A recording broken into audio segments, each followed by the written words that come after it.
The 7-year-old girl stood trembling outside Throttle's garage, tears streaming down her dirt-streaked face. Her school papers lay scattered across the oil-stained pavement. She tried to bend down, tried to gather them, but her arms wouldn't move. They just hung there useless at her sides. "I can't lift my arms," Emma Martinez whispered. Then louder, desperate, "I can't lift my arms." Jake Morrison looked up from his holly. The massive biker with the scarred knuckles and Iron Valley patch froze. Something in that child's voice cut straight through 20 years of war, prison, and hard roads. Before you hear what happened next, hit that subscribe button and stay with us until the end. Drop a comment telling us what city you're watching from. We want to see how far Emma's story travels. Jake's wrench clattered against concrete. The sound echoed through the garage bay, where 3 other bikers had stopped working. They all stared at the small figure in the fading afternoon light. "Hey there, little one." Jake kept his voice soft the way he used to talk to frightened kids in Fallujah. He wiped his hands on a rag, moving slow. "You okay?" Emma's brown eyes went wide. She took a step back. "It's all right. Nobody's going to hurt you." Jake crouched down, making himself smaller. "What's your name, Emma?" Her voice cracked. "Emma Martinez." "On Jake." "That's Marcus, Tommy, and Carlos." He gestured to the other men, watching from the garage. "What happened to your arms, Emma?" She looked at the scattered papers, then at her arms, then started crying harder. "I can't pick them up. Miss Holland gave me an F on my math test, and if I don't bring it home signed, Diane's going too." She stopped herself, eyes going even wider. Marcus stepped forward. The tall black man with the medic patch moved with careful precision. "Emma, I used to be an army doctor. Can I take a look at your arms? I won't touch you unless you say it's okay." Emma nodded, still crying. Marcus knelt beside Jake. "Can you try to lift your right arm for me?" She tried. Her face scrunched up with effort and pain. The arm barely moved 6 inches. Now the left, same result. Emma sobbed. "They won't work. I held the books too long." She said I had to hold them until she got back. But she didn't come back 4 hours and hours, and I dropped them, and she made me start over. "Whoa, slow down, honey." Jake's jaw clenched. He'd seen this before. Different country, different language, same look in a child's eyes. "Who made you hold books?" "I can't tell." Emma stepped back again. "I can't. If I tell anyone, it gets worse." Tommy moved closer. The youngest of the 4, all lean muscle and tattoos. "Kid, I grew up in a house where I couldn't tell either. I know that fear, but you're hurting bad, aren't you?" Emma nodded. Marcus examined her arms with gentle fingers. Severe muscle strain, possibly some damage to the shoulder joints. She's been holding her arms above her head for extended periods, hours probably. He looked at Jake. "This is abuse, brother." "I know." Jake turned back to Emma. "Where do you live, sweetheart?" "Cedar Street." "The blue house with the broken fence, fresh tears." "But I can't go home yet. Not without the paper signed." "Please, can you sign it? Can you pretend to be my dad? Just this once." Carlos spoke for the first time. The oldest of them, grey in his beard. Former social worker before he found the MC life. "Emma, who's Diane?" "My dad's girlfriend." The words tumbled out now. Fear overriding caution. "My mom died when I was 5. Dad works all the time. Drives trucks to California and back. Diane takes care of me when he's gone. But she gets really mad when I mess up, and she makes me hold the encyclopedias, and if I drop them she another sob. Jake and Marcus exchanged looks. 20 years of friendship meant they didn't need words. "Tell you what," Jake said. "Let's get these papers picked up first. Marcus, help her out." Marcus gathered the scattered homework, while Emma watched, still crying quietly. "You said Cedar Street. That's 4 blocks from here. We're going to walk you home. Make sure you get there safe." "No." Emma's scream startled all of them. "You can't. She see you and she know I told. And she said, if I ever tell anyone, she makes sure I never see Grandma Rosa again." "Easy, easy." Jake held up his hands. "We won't talk to her. We'll just watch from down the street. Make sure you get inside." "Okay, that's all." You promise? On my honor as a Marine, I promise. Emma wiped her eyes with her forearms, still unable to lift her hands high enough. Okay. They walked in silence. Jake and Marcus flanked Emma, Tommy and Carlos trailing behind. Other residents of Riverside watched from windows and porches. The sight of 4 Iron Valley bikers walking with a crying child turned heads, but nobody interfered. They never did. At the corner of Cedar Street, Jake stopped. Which house? Emma pointed to a well-maintained blue colonial. White trim, manicured lawn, American flag on the porch. Picture perfect. Jake had learned in Iraq that the prettiest houses sometimes held the darkest secrets. All right, we'll wait here. You go on in. Emma took 3 steps, then turned back. Thank you for picking up my papers. If you need help, real help, you come find us. Day or night. Throttle's garage. We're always there. She nodded and ran toward the house, arms still hanging uselessly at her sides. They watched her climb the porch steps. The front door opened before she reached it. A woman appeared. Blonde, 40-something, yoga pants and a designer sweater. Diane Crawford smiled at Emma's smile that didn't reach her eyes. There you are, sweetheart. I was getting worried. Her voice carried across the quiet street, sugary sweet. Come on in. Dinner's almost ready. The door closed. Tommy muttered, total fake-ass smile. I saw. Jake pulled out his phone, snapped a photo of the house. Marcus, what's your medical read? That kid's been tortured. Plain and simple. Stress positions 4 hours. I've seen it before in interrogation victims. Her rotator cuffs are damaged. Probably strained muscles throughout both arms. She needs medical attention, and she needs to be removed from that house. Classic abuse case, Carlos said. Caregiver with unsupervised access. Child showing fear response. Physical evidence of punishment. The stepmother dynamic fits the profile. Resentment toward the child from a previous relationship. We call CPS, Jake confirmed. But we don't just call and walk away. That little girl asked us for help.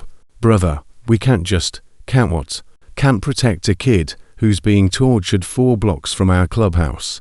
We took an oath, Tommy. We protect this community. That includes her. They walked back to Throttle's garage in heavy silence. Inside, Jake headed straight for the office, while Marcus pulled out his phone. What are you doing? Carlos asked.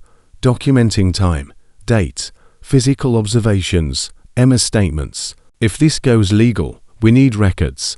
In the office, Jake dialed Child Protective Services. 20 minutes later he emerged, face dark. They took the report. Said they'd send someone out within 72 hours to investigate. 72 hours. That kid could be dead in 72 hours. So what do we do? Tommy paced. We can't break in there. We can't take her. We're convicted felons on parole. We even look at that house wrong. And we're back inside. We watch. Jake's voice went cold. The tone he'd used in combat. Starting tonight, we establish a rotation round-the-clock surveillance. We document everything. And if that woman lays one finger on Emma, if she so much as raises her voice wrong, we're going in. That's a good way to get arrested. Carlos pointed out. Don't care. Not letting another kid die on my watch. The room went quiet. They all knew the story. Kandahar 2007. The girl who'd begged Jake's unit for protection. The paperwork and protocols that delayed action. The IED that killed her family 3 days later. Jake had sworn then he'd never put procedure over protection again. I'm in, Marcus said. Me too, Tommy added. Carlos nodded. Someone's got to keep you idiots out of prison. Might as well be me. That night, Jake took first watch. He parked his Holly 2 houses down from the blue colonial. Engine off, watching. Lights glowed warmly in the windows. Through the downstairs curtains, he could see movement. A man's silhouette, tall, heavy-set. That must be David Martinez home from his hall. The family sat down to dinner. From his angle, Jake could just make out Emma at the table. She wasn't eating. Her arms lay in her lap. An hour later, the man emerged carrying a duffel bag to a semi-truck parked in the driveway. He kissed Diane at the door. She waved as he drove away. 5 minutes after the truck disappeared, Diane's shadow crossed the dining room window. Then Emma's smaller form moved quickly, jerky, running. Jake's hand went to his phone. The lights upstairs flicked on. Emma's bedroom, he guessed. The window shade was down, but backlit shadows played across it. Two figures, one tall, one small, the tall one's arms raised. Jake was off his bike and halfway across the street before he stopped himself. Burst in there now, and he'd lose any legal standing. They'd arrest him. Emma would go back, and it would be worse. His phone buzzed. "Marcus, you seeing this?" "Yeah." Jake's voice shook with rage. "I'm 2 minutes away. Stay put. We can't do anything tonight." "Not yet." The shadows separated. The tall one left. The small one curled into a ball on what must be the bed. Jake watched until 2 a.m. when Marcus relieved him. He didn't sleep that night. The next morning, Carlos pulled up records. Diane Crawford, age 43, born in Sacramento. One previous marriage ended in divorce. Jake noticed the ex-husband's name, Peter Crawford, and something clicked. "Run the ex-husband." Carlos typed. Restraining order file 2019. Peter Crawford accused Diane of physical and emotional abuse toward his children from a previous marriage. 2 kids, both girls, ages 8 and 10 at the time. He looked up. "She's done this before." "Did the ex get custody?" "Full custody, permanent." Diane was ordered to supervised visitation only, which she never pursued. More typing. She moved from California to Oregon 6 months after the divorce finalized. Met David Martinez on a dating app 8 months ago. Jake slammed his fist on the desk. So she lost access to those kids and found new ones to torture. That's the profile. These abusers don't stop. They just find new victims. Carlos pulled up more screens. David's clean. No record. Steady employment. Pays his taxes. By all accounts, a decent guy who works too much and doesn't see what's happening in his own house. Or doesn't want to see it, Marcus said from the doorway. He had just come off watch shift. "I talked to the neighbor while I was posted up. Mrs. Chen, nice Korean lady, lives next door. Her daughter Sophie used to play with Emma all the time." Used to. Diane put a stop to it 6 months ago. Told Mrs. Chen that Emma needed to focus on her schoolwork. Couldn't have distractions. Mrs. Chen said Emma used to be this bright, happy kid. Now she barely smiles. Tommy burst through the door. "We got a problem. CPS is at the house right now." They ran outside. Sure enough, a white sedan with government plates sat in the blue Colonial's driveway. Through the window, they could see Diane talking to a woman in a blazer. Emma sat on the couch, David beside her. "Shit," Jake breathed. "It's too soon. We don't have enough documentation." They watched helplessly as the meeting concluded 30 minutes later. The CPS worker shook Diane's hand, patted Emma on the head, and left. Jake was already calling. When the worker answered, he identified himself as a concerned community member who'd filed the report. "I've completed my investigation, sir. The home is clean, well maintained. Both parents were cooperative. The child showed no signs of current abuse or neglect." "Did you examine her arms?" The child was wearing a long-sleeve shirt. When asked, she said she'd been playing on the monkey bars and her shoulders were sore. The stepmother explained that Emma is sometimes clumsy and accident-prone. "And you believe that?" The worker's voice called. "Sir, I've been doing this job for 15 years. I know abuse when I see it." This was a concerned stepmother dealing with an active child. "The case is closed." She hung up. Jake stood frozen, phone in hand. Around him, his brothers waited. "Well," Carlos asked, "case closed." They saw exactly what Diane wanted them to see. "So what now?" Jake's jaw set. "Now we do it ourselves. Marcus, I need you to teach me how to spot injuries. Carlos, pull everything you can on Diane. Friends, job, finances, everything. Tommy, you're on tech. I want cameras. Jake, that's illegal surveillance." "I don't care. That little girl has nobody else." Over the next week, they built their case in secret.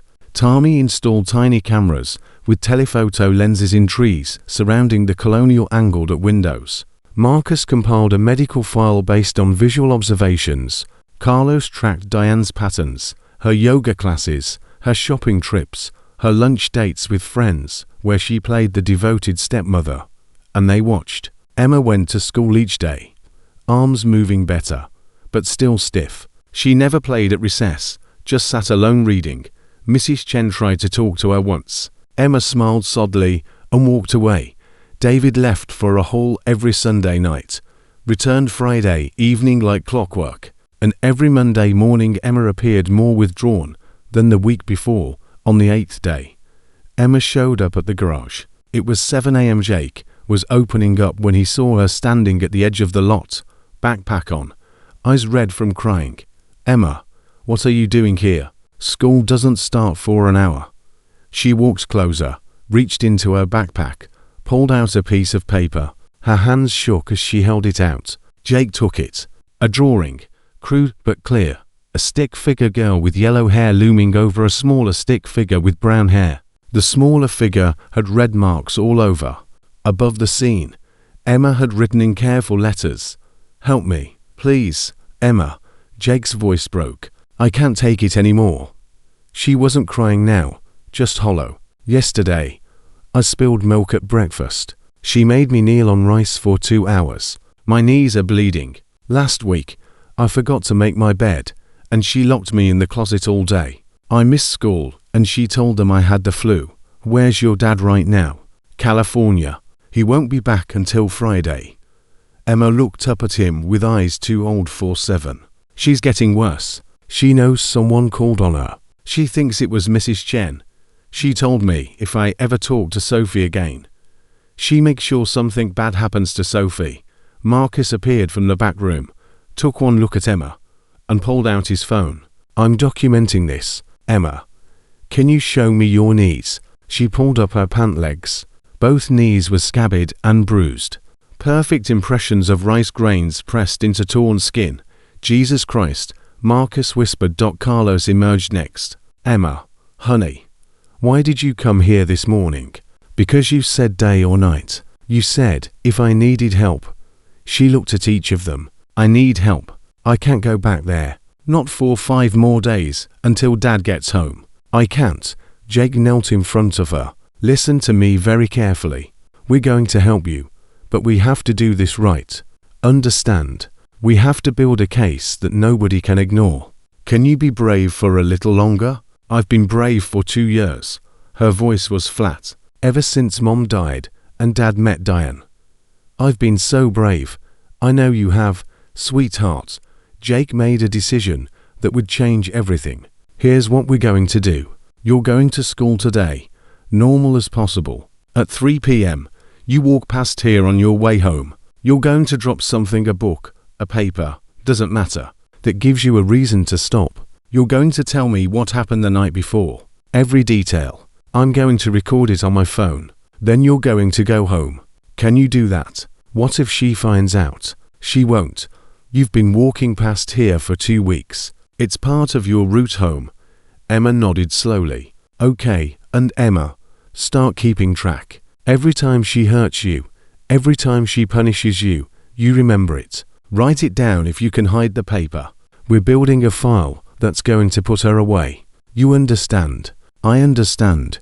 She left for school. The men watched her go. "We're really doing this," Tommy said. "We're really doing this," Jake confirmed. That afternoon at 3:15, Emma dropped her math book right on schedule. Jake came out, helped her pick it up, and quietly held his phone between them. "Tell me about last night." Emma's words came fast, practiced. "She made me copy sentences. I will not be clumsy 500 times. It took until midnight, when I spelled clumsy wrong on number 347. She made me start over. I didn't get to sleep until 2 a.m. Where was this? Kitchen table. She sits and watches to make sure I don't mess up. If I cry, she adds another 100. Did she hit you? Not yesterday. She doesn't hit much anymore. She said hitting leaves marks that people can see. The other stuff doesn't show." Jake's blood ran cold. Diane Crawford wasn't just an abuser.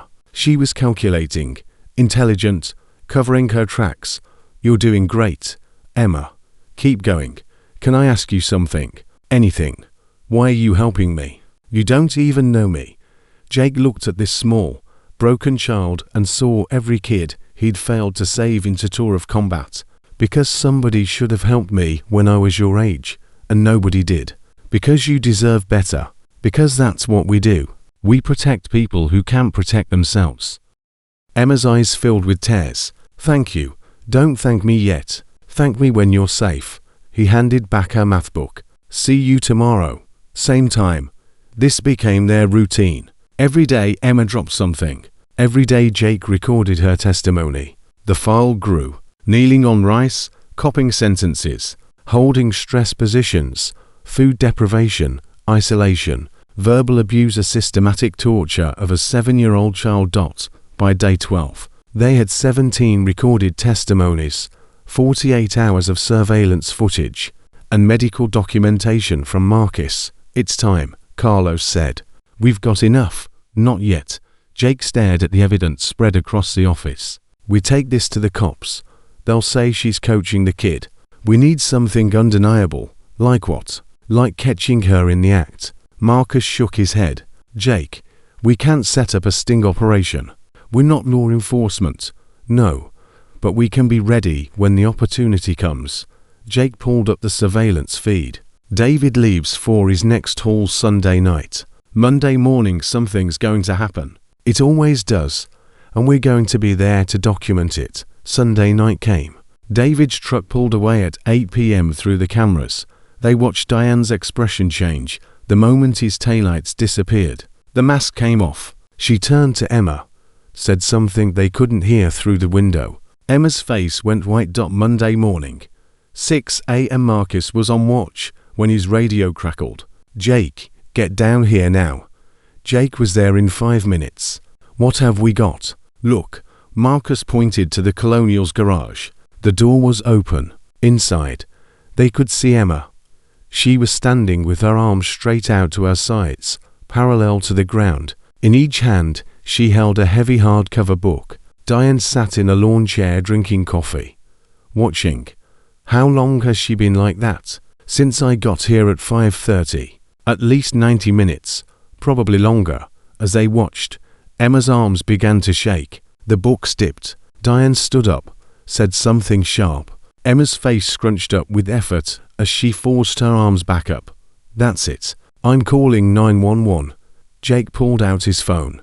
And tell them what? We've been conducting illegal surveillance. That'll go great. I don't care anymore. That kid. Emma's arms gave out. The books crashed to the garage floor. Diane exploded out of her chair. Even without audio, they could see her screaming. Emma tried to pick up the books, but her arms wouldn't work. She was crying, trying to explain. Diane grabbed her by the hair. Jake was running before he knew he'd moved. Marcus shouted something behind him, but he didn't hear it. He crossed the 2 houses in seconds, jumped the fence into the Colonial's backyard, came around to the garage. Diane had Emma by both shoulders now, shaking her. Emma's head snapped back and forth. She was screaming, "Hey!" Jake's roar stopped them both. Diane spun, eyes wide. Emma collapsed to the garage floor. "Who the hell are you? This is private property. I'm calling the police." "Good. Call them." Jake pulled out his phone, held it up. "I've been recording for the last 3 minutes. Got great footage of you assaulting that child, plus the 90 minutes of surveillance video from this morning, plus 2 weeks of testimonies, plus medical documentation. Please, call the police. I'm begging you." Diane's face went from angry to calculating in a heartbeat. "You're the bikers. Emma's been talking to you." "I knew it." She smoothed her hair, composed herself. "This is a misunderstanding. Emma has behavioral issues. This is a behavioral modification technique recommended by her therapist. Emma doesn't have a therapist." "How would you know?" "You're a stranger who's been stalking my family." Diane pulled out her phone. "I'm calling the police to report a threatening man on my property." "Do it." She dialed. "Yes, hello. There's a strange man in my garage threatening me and my daughter. We need help immediately." Emma had crawled to the corner, arms wrapped around her knees, rocking. Jake kept his phone trained on Diane. Don't move. Don't talk. Don't do anything. Cops will be here in minutes. They stood frozen in awful tableau until sirens wailed up the street. Sheriff Tom Brennan stepped out of his cruiser, hand on his weapon. Jake Morrison, step away from the lady. Tom, she was assaulting the kid. I've got it on video. He's lying. Diane's tears came on cue. Perfect and instant. I was correcting Emma's posture for her dance class, and this man appeared out of nowhere shouting threats. Emma doesn't take dance class, Jake said flatly. Jake, you need to leave now. Brennan's voice was hard. This is a family matter. This is a child abuse matter. You got proof. Jake held up his phone. 2 weeks of surveillance, recorded testimonies, medical documentation obtained. How you got a warrant for that surveillance? Emma give you permission to record her testimonies. She's 7, can't give legal consent. Brennan shook his head. You just destroyed any case you might have had. That's inadmissible and you know it. Plus, you're trespassing and I'm pretty sure violating your parole conditions. Tom, please just look at the kid. They both turned to Emma. She was still in the corner, non-responsive, arms limp at her sides. Honey, Diane crouched beside her. The perfect concerned mother. It's okay, sweetheart. The bad man is leaving. I'm not the bad man, Jake said quietly. Sir, you need to go now or I arrest you for trespassing, harassment, and violation of parole. Brennan stepped forward. What's it going to be? Jake looked at Emma, looked at Diane's triumphant smirk, looked at the sheriff who was just doing his job according to the law that had failed Emma from the start. I'm going. He backed toward the fence. But this isn't over. Yeah, it is. Brennan followed him to the street. Stay away from this house, Jake. Stay away from the family. I catch you within 100 yards. You're going back to prison. Understand? Crystal clear. Jake walked back to where Marcus waited by his bike. Well, we lost. She's too smart. Played the victim. Made me the threat. And Tom's right. Everything we gathered is inadmissible. So that's it. We just give up. I didn't say that. Jake straddled his holly. Call church. Everyone tonight. We need a new plan. That evening, 15 bikers crowded into Throttle's garage. Jake laid out everything, the evidence, the confrontation, the legal dead end. So what are you asking? One of the older members, Tiny, spoke up. You want us to vote on action outside the law? I'm saying that little girl is going to die if we don't do something. The systems failed her. The cops won't help. CPS won't help. She's got nobody but us. And if we act, we all go back inside. Another voice called out. Maybe, probably. Jake stood. I'm not asking anyone to risk their freedom, but I'm telling you right now, I'm going back for her with or without the club. I'd rather have you with me. Silence. Then Marcus stood. I'm in. Tommy followed. Me too, Carlos sighed. Guess we're doing this, one by one. Every man in that room stood, all in favor of putting Emma Martinez under official Iron Valley protection. The response shook the rafters. Then we're at war. Carlos, I need you to find us a lawyer. Best family law attorney in Oregon.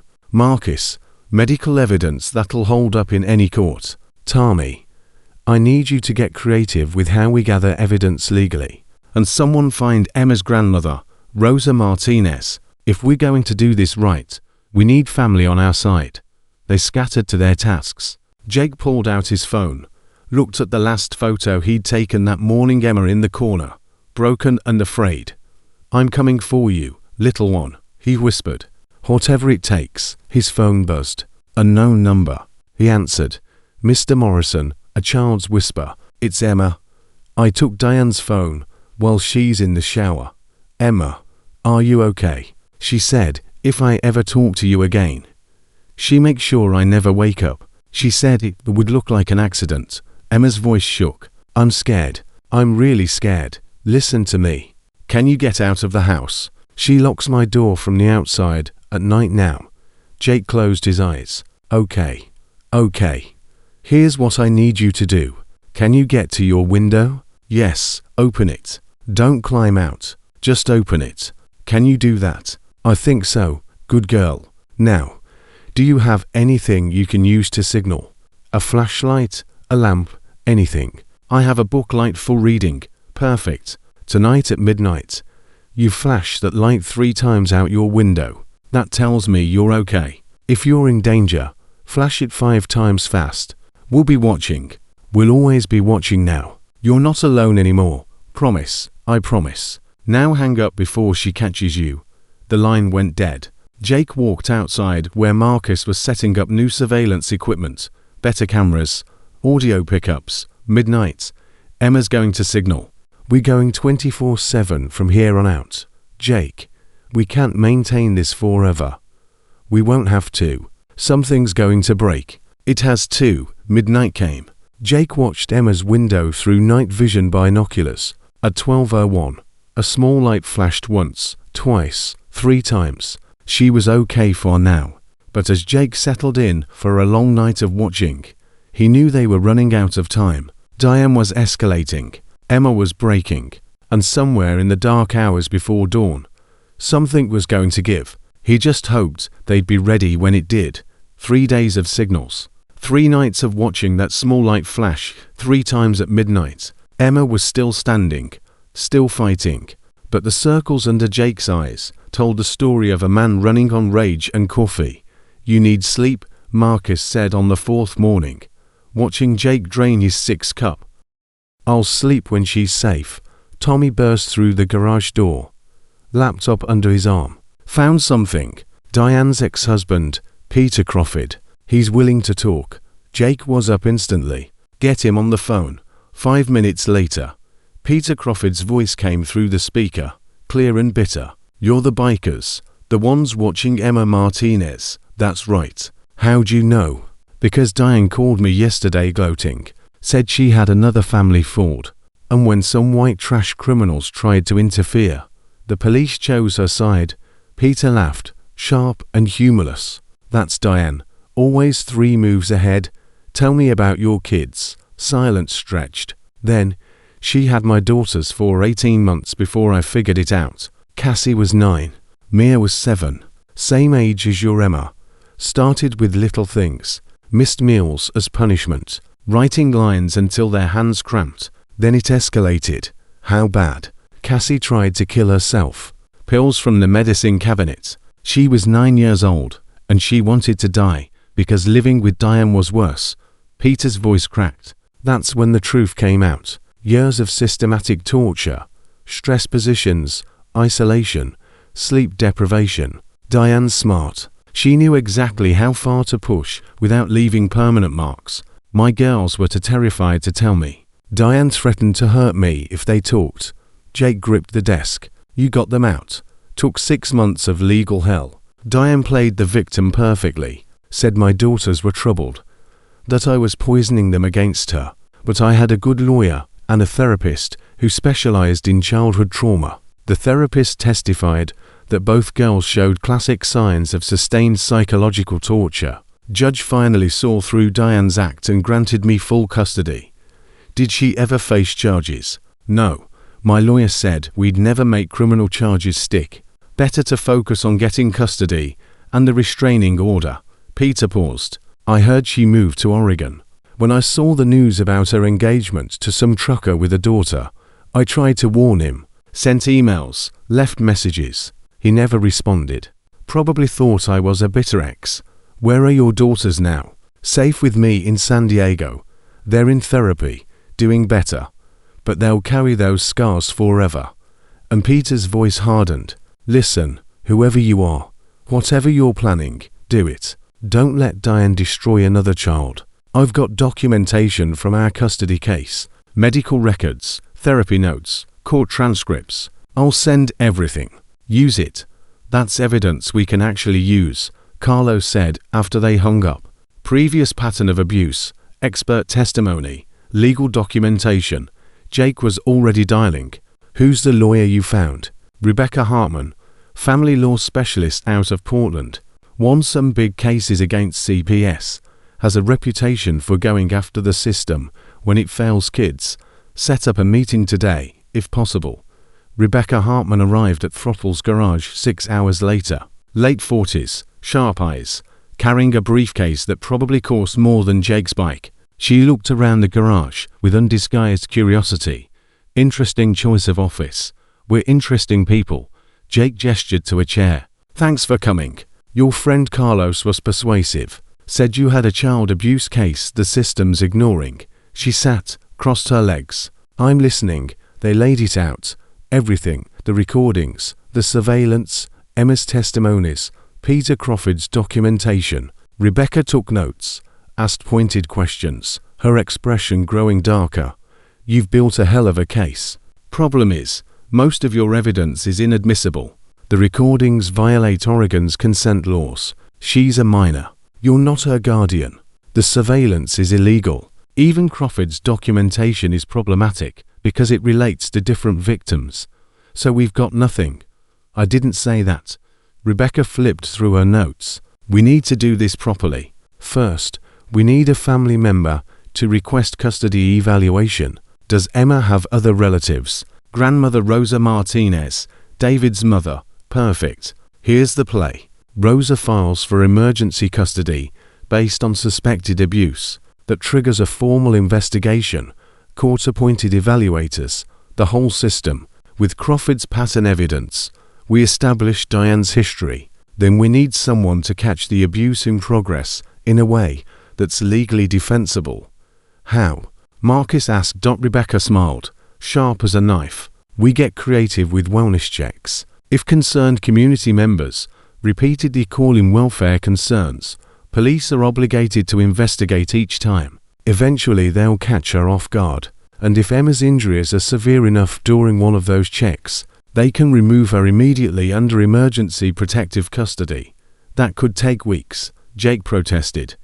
Emma might not have weeks. You got a better idea. He didn't. Then we do this my way. Find Rosa Martinez. Get her on board. I'll file the emergency custody petition tomorrow. Rebecca stood. And gentlemen, stop the illegal surveillance. You're giving Diane ammunition if this goes to trial. Document everything you can legally document. That means public interactions only. She left. The men looked at each other. Find Rosa Martinez, Jake said. Carlos, that's you. Tami, pull down the cameras. Marcus, I need every public record you can find on Diane's social media, employment history, everything legal. What about you? I'm going to Emma's school. Riverside Elementary sat quiet in afternoon sun. Most kids already gone home. Jake found the principal's office. Knocked. Can I help you? The secretary looked him up and down, taking in the leather vest, the tattoos, the general air of danger. I need to speak to Emma Martinez's teacher, Mrs. Holland, regarding her safety. 10 minutes later, Mrs. Holland sat across from him in an empty classroom, mid-30s, tired eyes. The look of someone who cared too much in a system that didn't care enough. You're one of the bikers Emma's been talking to, she said. Not a question. She told you. Not directly. But I've been teaching for 12 years. I know the signs. Emma's been coming to school with injuries 4 months. When I asked, she said she talked to some nice men who helped her with her homework. Mrs. Holland pulled out a folder. I've been documenting everything. Pictures of bruises, behavioral changes, concerning artwork. But every time I report to administration, they tell me CPS already investigated and found nothing. Jake took the folder. Page after page of evidence, photos taken with careful dates and timestamps, written observations in precise teacher handwriting. Emma's drawings progressively darker and more violent. Why haven't you pushed harder? I tried. Her composure cracked. I called CPS 6 times. 6. They keep closing the case. I went to the principal. He said I was overstepping. I called the police. They said without concrete evidence of current abuse, there's nothing they can do. Tears started. That little girl comes to school exhausted, jumps at loud noises, won't make eye contact with adults. Last week she fell asleep at her desk, and when I woke her, she flinched like I was going to hit her. I know what's happening to her, and I can't stop it. Now you can. Jake tapped the folder. We've got a lawyer. We're building a real case. Can I have copies of this? Take the originals. I've got backups. Mrs. Holland wiped her eyes. Please tell me you can save her. We're going to try like hell." He left with the folder. On his way out, he passed the playground where a small group of kids played on the swings. One little Asian girl sat alone on a bench, watching the others. Jake stopped. "You Sophie." The girl's eyes went wide. "I'm not supposed to talk to strangers. Smart kid. I'm Jake. I'm a friend of Emma's." Sophie looked around, checking if any adults were watching. "Is Emma okay? I haven't been allowed to see her in forever." "When's the last time you talked to her?" 6 months ago. Her stepmom said Emma was too busy for friends. But I see her at school, and she looks sad all the time. We used to play together every day." Sophie's voice dropped to a whisper. "One time I saw bruises on her arms. I asked if she was okay, and she said she fell. But she looked scared. If I gave you my phone number, could you get your mom to call me? It's important." Sophie nodded, memorized the number Jake recited twice. "Are you going to help Emma?" "That's the plan." "Good. She needs someone." Sophie started walking away, then turned back. "My mom says the pretty houses sometimes have the ugliest secrets. She's from Korea, and she says in her village everyone watched out for everyone's kids. Here people mind their own business too much. Smart kid. Smart mother." That evening his phone rang. "This is Grace Chen. My daughter said you wanted to speak with me about Emma Martinez." 20 minutes later, Grace Chen sat in Throttle's garage with her husband Daniel, both looking distinctly uncomfortable surrounded by bikers. But Grace's spine was steel. Emma and Sophie were best friends. Diane ended that. She made up some excuse about Emma needing to focus on schoolwork. But I knew something was wrong. The way Emma looked at Diane like a dog that's been kicked too many times. I tried to talk to David about it, but he's never home. The one time I caught him, he said Diane was strict. But that's because she cared. "Did you report your concerns?" "To the school, yes. They said they'd look into it. Nothing happened." Gracie's hands clenched. "In my country, the whole village raises children. Here, everyone's afraid to interfere, afraid of lawsuits, afraid of being wrong, afraid of getting involved. So children suffer behind closed doors. That ends now," Jake said. Daniel spoke for the first time. "What can we do?" "Testify. When this goes to court, we need neighbors, teachers, community members all saying the same thing, that they suspected abuse, that they reported it, but the system failed. We'll testify," Grace said immediately. "Whatever you need." Carlos returned near midnight with an address. Found Rosa Martinez. She lives in Portland, about 2 hours from here. Runs a bakery in the Pearl District. Get her on the phone. Rosa Martinez had a grandmother's voice, warm and weary. When Carlos explained the situation, she went silent for a long moment. I knew something was wrong. A grandmother knows. But David kept making excuses. Emma was adjusting. Emma was acting out. Emma needed discipline. And Diane was so sweet when I visited, so attentive to Emma. I thought maybe I was being paranoid. Her voice broke. "My granddaughter's been suffering and I didn't push hard enough.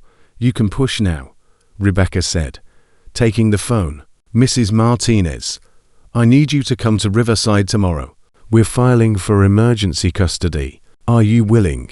"I'll be there by dawn." Rosa Martinez arrived at 6 a.m.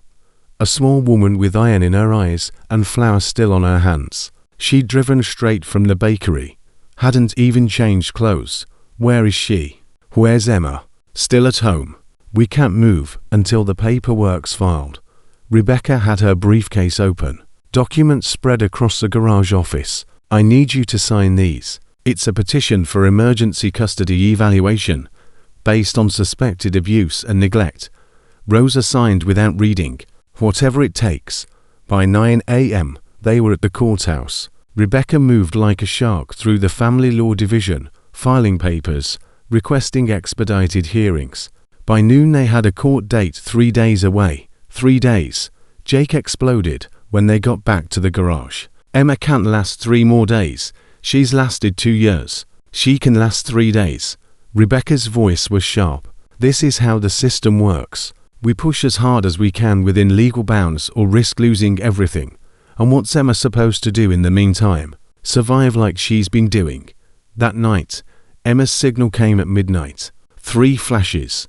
But the 4th night, Jake watched through binoculars as her window stayed dark. Midnight came and went. No signal. Something's wrong. He told Marcus on the radio. Give her time. Maybe she fell asleep.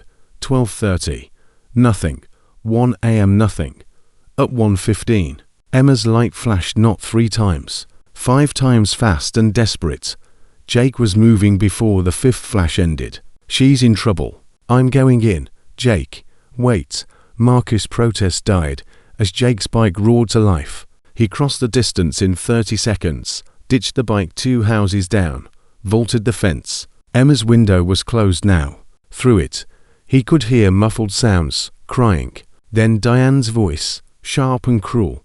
You think I don't know what you've been doing? Signaling those criminals. Did you really think I wouldn't notice? Jake tried the window. Locked. He pulled out his phone, called 911. There's a child being assaulted at 340 to Cedar Street. I can hear her screaming. Send police now. He hung up before they could ask questions. Sirens would take 5 minutes, maybe less. Emma might not have 5 minutes. He picked up a rock from the garden, wrapped his jacket around his hand, and smashed the window. Diane's screaming stopped. Emma's continued. Jake cleared the glass, hauled himself through into Emma's bedroom. The scene hit him like a fist. Emma on her knees, arms zip-tied behind her back. Diane standing over her, a leather belt in hand. Emma's pajama shirt torn, red welts across her shoulders. Get away from her. Jake roared. Diane spun, eyes wide, then calculating. She dropped the belt, grabbed Emma by the hair, yanked her to her feet. You stay back. She's my daughter, and you're a home invader. She's not your daughter. And those zip ties say you're the criminal. Sirens wailed in the distance, getting closer. Diane heard them too. Her grip on Emma tightened. You think they'll believe you? A convicted felon breaking into a home. I'll say you attacked us, that you came here to hurt Emma. And I was protecting her with zip ties and a belt. Jake took a step forward. Try again. I said stay back. Diane pressed Emma against her, using the child as a shield. Emma, tell him. Tell him how I caught you trying to sneak out to see those men. How I was disciplining you for your own safety. Emma was crying too hard to speak. Let her go. Diane, it's over. It's not over until I say it's over. This is my house, my family. You're nothing but trash who should have minded his own business. The sirens stopped outside. Doors slammed. Voices shouted. They're coming in, Jake said calmly. When they see those zip ties, when they see those welts, you're done. Let her go now. And maybe you can claim you panicked. Hold on, and you're looking at kidnapping charges on top of everything else. Diane's face twisted. For a moment Jake thought she might actually hurt Emma out of pure spite. Then flashlight beams cut through the hallway. Police. Who's in here? Back bedroom, Jake called. Child in danger. 2 officers burst through the door, weapons drawn, hands where we can see them. Both of you. Jake raised his hands. Diane finally released Emma, who collapsed to the floor. Sheriff Brennan appeared behind his officers, took in the scene with one sweep. Broken window, zip-tied child, welts, belt on the floor, Jake with his hands up, Diane backing against the wall. Well, Brennan said slowly, guess I owe you an apology, Morrison. One officer was already cutting Emma's zip ties, while the other kept weapons trained on Diane. Those aren't mine. Diane's voice went shrill. He brought them. He broke in and attacked us and I was trying to protect Emma. Mum, these welts are fresh, and this belt has your initials on it. The officer held up the leather. DC monogrammed in gold. Want to explain that? Diane's mask shattered. She's a disobedient, ungrateful little brat who's been lying to everyone. I've sacrificed everything for her, and this is how she repays me, talking to criminals, making up stories, trying to ruin my life. So you tied her up and beat her. Brennan's voice was cold. I was disciplining my child. She's not your child. Rosa Martinez pushed past the officers, dropped to her knees beside Emma. Oh, Maya, "Oh, my sweet girl." Emma threw herself into her grandmother's arms, sobbing. Rosa held her, rocking, whispering in Spanish. Brennan turned to Jake. "You broke into this house." "I did. Destroyed property." "Yeah, probably violated your parole 6 ways to Sunday." "Probably." Brennan looked at Emma, shaking in her grandmother's arms, at Diane, who'd finally shut up, at the evidence scattered across the room. "Good thing I didn't see any of that. Far as I'm concerned, I responded to an anonymous call about a domestic disturbance. When I arrived, I found evidence of child abuse in progress." He nodded to his officers. "Diane Crawford, you're under arrest for child abuse, false imprisonment, and assault. You have the right to remain silent." As they cuffed Diane and read her rights, Jake backed toward the window. Brennan caught his eye, gave a small nod. "Message received. Get out before backup arrives and makes things complicated." Jake was gone before Diane finished screaming about lawyers and false accusations. Back at Throttle's garage, the others were waiting. "Well," Marcus demanded, "Emma's safe. Diane's arrested. I'm probably going back to prison." Jake collapsed into a chair. "Worth it." His phone rang. "Rebecca, what the hell did you do?" "What needed doing?" "Sheriff Brennan called me. Said there was an incident. Said he's willing to keep your involvement off the record if I can guarantee Emma's safety going forward." Rosa Martinez has her. They took her straight from the house to the hospital for documentation. "Good. That's good." Rebecca paused. "You're a damn fool, Morrison. Also a hero. Try not to be both at the same time so often. It makes my job harder." She hung up. Jake let his head fall back, exhaustion finally hitting. Marcus put a beer in his hand. "Drink, you earned it." "Is she really safe this time? With Diane in custody and physical evidence?" "Yeah, she's safe." Marcus sat beside him. "You did it, brother. You saved her." Jake took a long pull of the beer. "We saved her. All of us." The garage door opened. Carlos entered, phone in hand. David Martinez just got pulled off the highway by Oregon State Police. They informed him his girlfriend's been arrested and his daughter's in protective custody. "He's on his way back." "Think he knew?" Tommy asked. "Hard to say. Some people don't want to see what's right in front of them." Carlos shook his head. "Either way, he's got a lot to answer for." Over the next 48 hours, the case exploded. Mrs. Holland's documentation surfaced. Grace Chen's testimony. Peter Crawford's records from California. Rebecca filed emergency motions. Rosa Martinez camped out at the hospital, where Emma underwent a full medical evaluation. Marcus got the results. Chronic malnutrition. Damaged rotator cuffs in both shoulders. Scarring consistent with repeated stress positions. Psychological trauma off the charts. He read from his phone. "The doctor is putting together a report. Says it's one of the worst cases of systematic child abuse he's seen." David Martinez showed up at the hospital on the second day. Rosa refused to let him in Emma's room. "You don't get to see her. Not after what you let happen." "I didn't know." "You didn't want to know. I told you something was wrong. Emma's teacher told you. The neighbors tried to tell you, but you were too busy, too blind, too weak to protect your own daughter." Rosie's rage could have melted steel. "You chose Diane over Emma. Now you live with that." David stood in the hallway crying. Jake, who'd come to check on Emma, felt zero sympathy. "She's 7 years old. She depended on you to keep her safe. And you failed her. Doesn't matter if you knew the details. You knew something was wrong. And you did nothing. I love Diane, I thought. You thought what? That love excuses torture.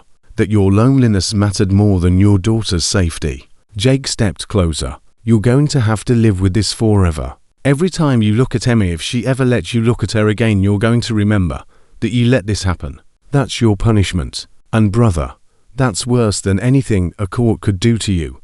David collapsed against the wall. "I just wanted someone to help raise her. After my wife died, I couldn't do it alone. I thought Diane cared. Diane cared about control, about power, about having someone helpless to torture." Jake turned away. "You need to leave. Rosa's right. You don't get to see Emma. Not until she's ready." and that might be never. Court came on the third day. Emergency custody hearing. Rebecca had prepared. Rosa coached her on testimony. Jake and the others sat in the gallery watching. Diane appeared in an orange jumpsuit, looking small and human. Her lawyer tried to argue the incident was an isolated loss of control, that she'd been under stress, that Emma was a difficult child. Then Rebecca unleashed hell. Peter Crawford testified via video link about his daughter's abuse. Mrs. Holland presented her documentation. Grace Chen described the frightened child next door. The hospital doctor read his findings in clinical detail that made the judge flinch. Emma didn't testify. The judge ruled she'd been traumatized enough. But Rosa did. She talked about the granddaughter who loved drawing, who used to laugh all the time, who'd slowly disappeared into silent fear. She talked about Diane's manipulation, David's willful blindness, the system's failure. My granddaughter is alive because 4 bikers cared more about her safety than the police, CPS, or her own father. That's a tragedy, but it's also a miracle, and I'm asking this court to let me take her home where she belongs. The judge didn't hesitate. Emergency custody is granted to Rosa Martinez. Diane Crawford will remain in custody, pending trial on charges of aggravated child abuse, false imprisonment, and assault. David Martinez will have supervised visitation, only pending completion of parenting classes and psychological evaluation. The gavel fell. This child has suffered enough. She deserves safety and healing. Outside the courthouse, Rosa found Jake. I don't have words to thank you. Don't need words. Just take care of her. Come see her when she's ready. She asked about you this morning. Called you her guardian angel. Jake's throat tightened. Yeah, I'll come. 1 week later, Jake got the call. Emma wanted to see him. He rode to Rose's house in Portland, a cozy place above the bakery, smelling of bread and cinnamon. Emma sat at the kitchen table drawing. When Jake entered, she looked up. The bruises had faded. The fear in her eyes hadn't entirely gone, but something else lived there now. Hope. Hi, Jake. Hi, Emma. He sat across from her. What's your drawing? She turned the paper around. 4 bikers on motorcycles surrounding a small girl. Above them, the word heroes in careful letters. It's for you. For all of you. Because you saved me when nobody else would. Jake took the drawing, studied it. You know what I think? I think you saved yourself. You were brave enough to ask for help. That took more courage than anything we did. Diane said nobody would believe me. That I was just a stupid kid. Diane was wrong about everything. You're smart, brave, and strong. Don't ever let anyone tell you different. Emma came around the table, wrapped her arms around Jake's neck. He hugged her back, this tiny kid who'd survived hell and come out the other side. Can I come visit you at the garage sometimes? Anytime you want. Your family now. She pulled back, smiling. Really smiling, the first genuine smile he'd seen on her face. I can lift my arms now. Watch. She raised both arms straight overhead, stretching. They don't hurt anymore. Rosa took me to physical therapy, and the therapist was really nice, and she said, I'm getting stronger every day. That's great, kiddo. That's really great. Rosa appeared with cookies and milk. Stay for dinner. I'm making tamales. Can't turn down tamales. They sat together. This broken child and her grandmother, and the biker who'd gone to war for her. Emma chattered about her new school, her new friends, the art class Rosa had signed her up for. Normal kid stuff. Beautiful normal kid stuff. Jake's phone buzzed. Marcus.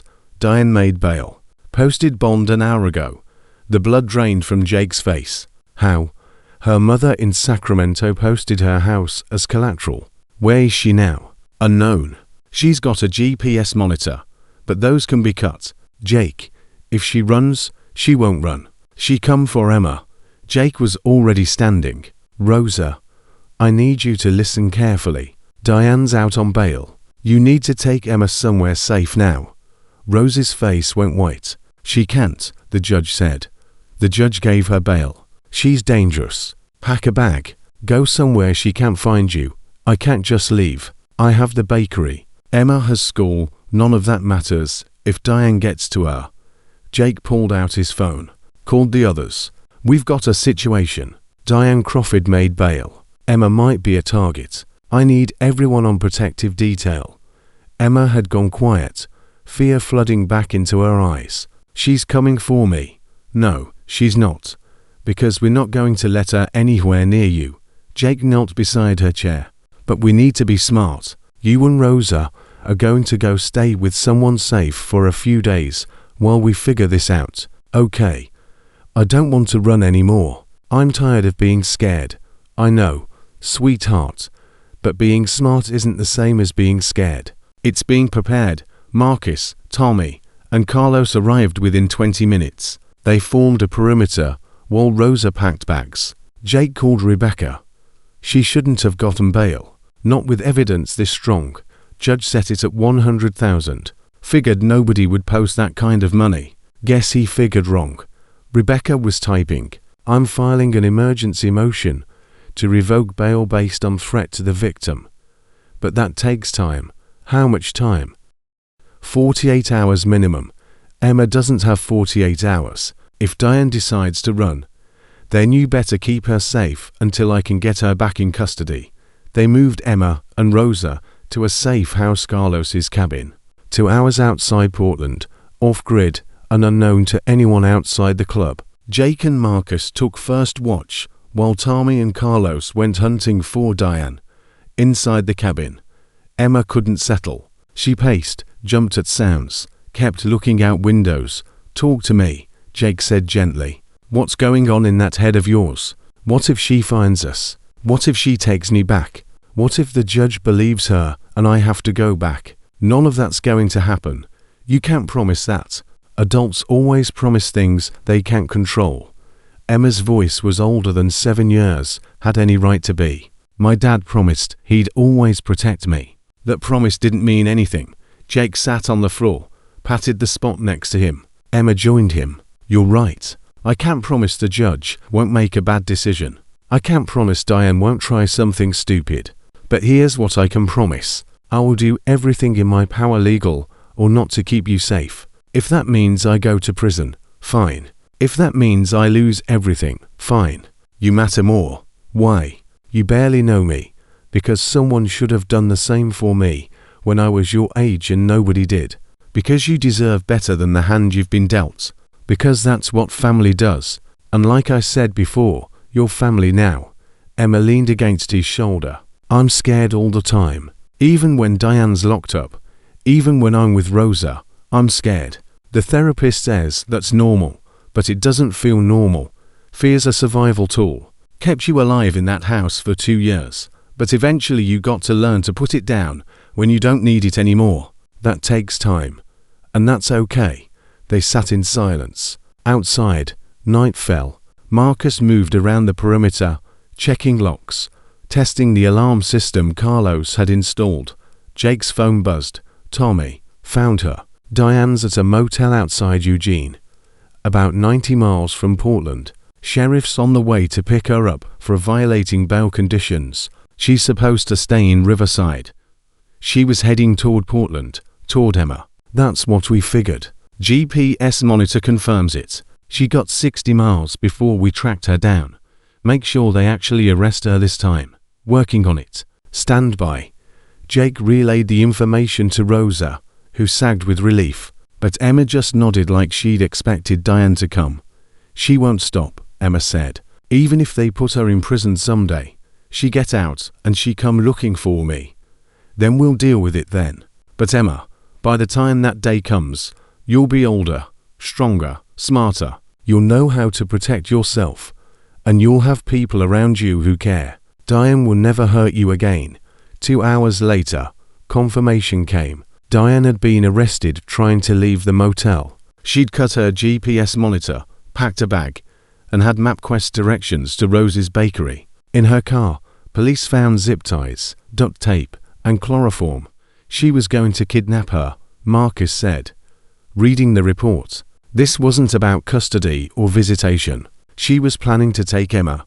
Jake looked at the sleeping child on the couch, wrapped in blankets. She really thought she'd get away with it, Narcissists always do. They think they're smarter than everyone else. Marcus shook his head. At least she's back in custody. Judge isn't going to give her bail again. He was right. The next morning, Rebecca called with news. Diane's bail is revoked. She's in county lockup until trial.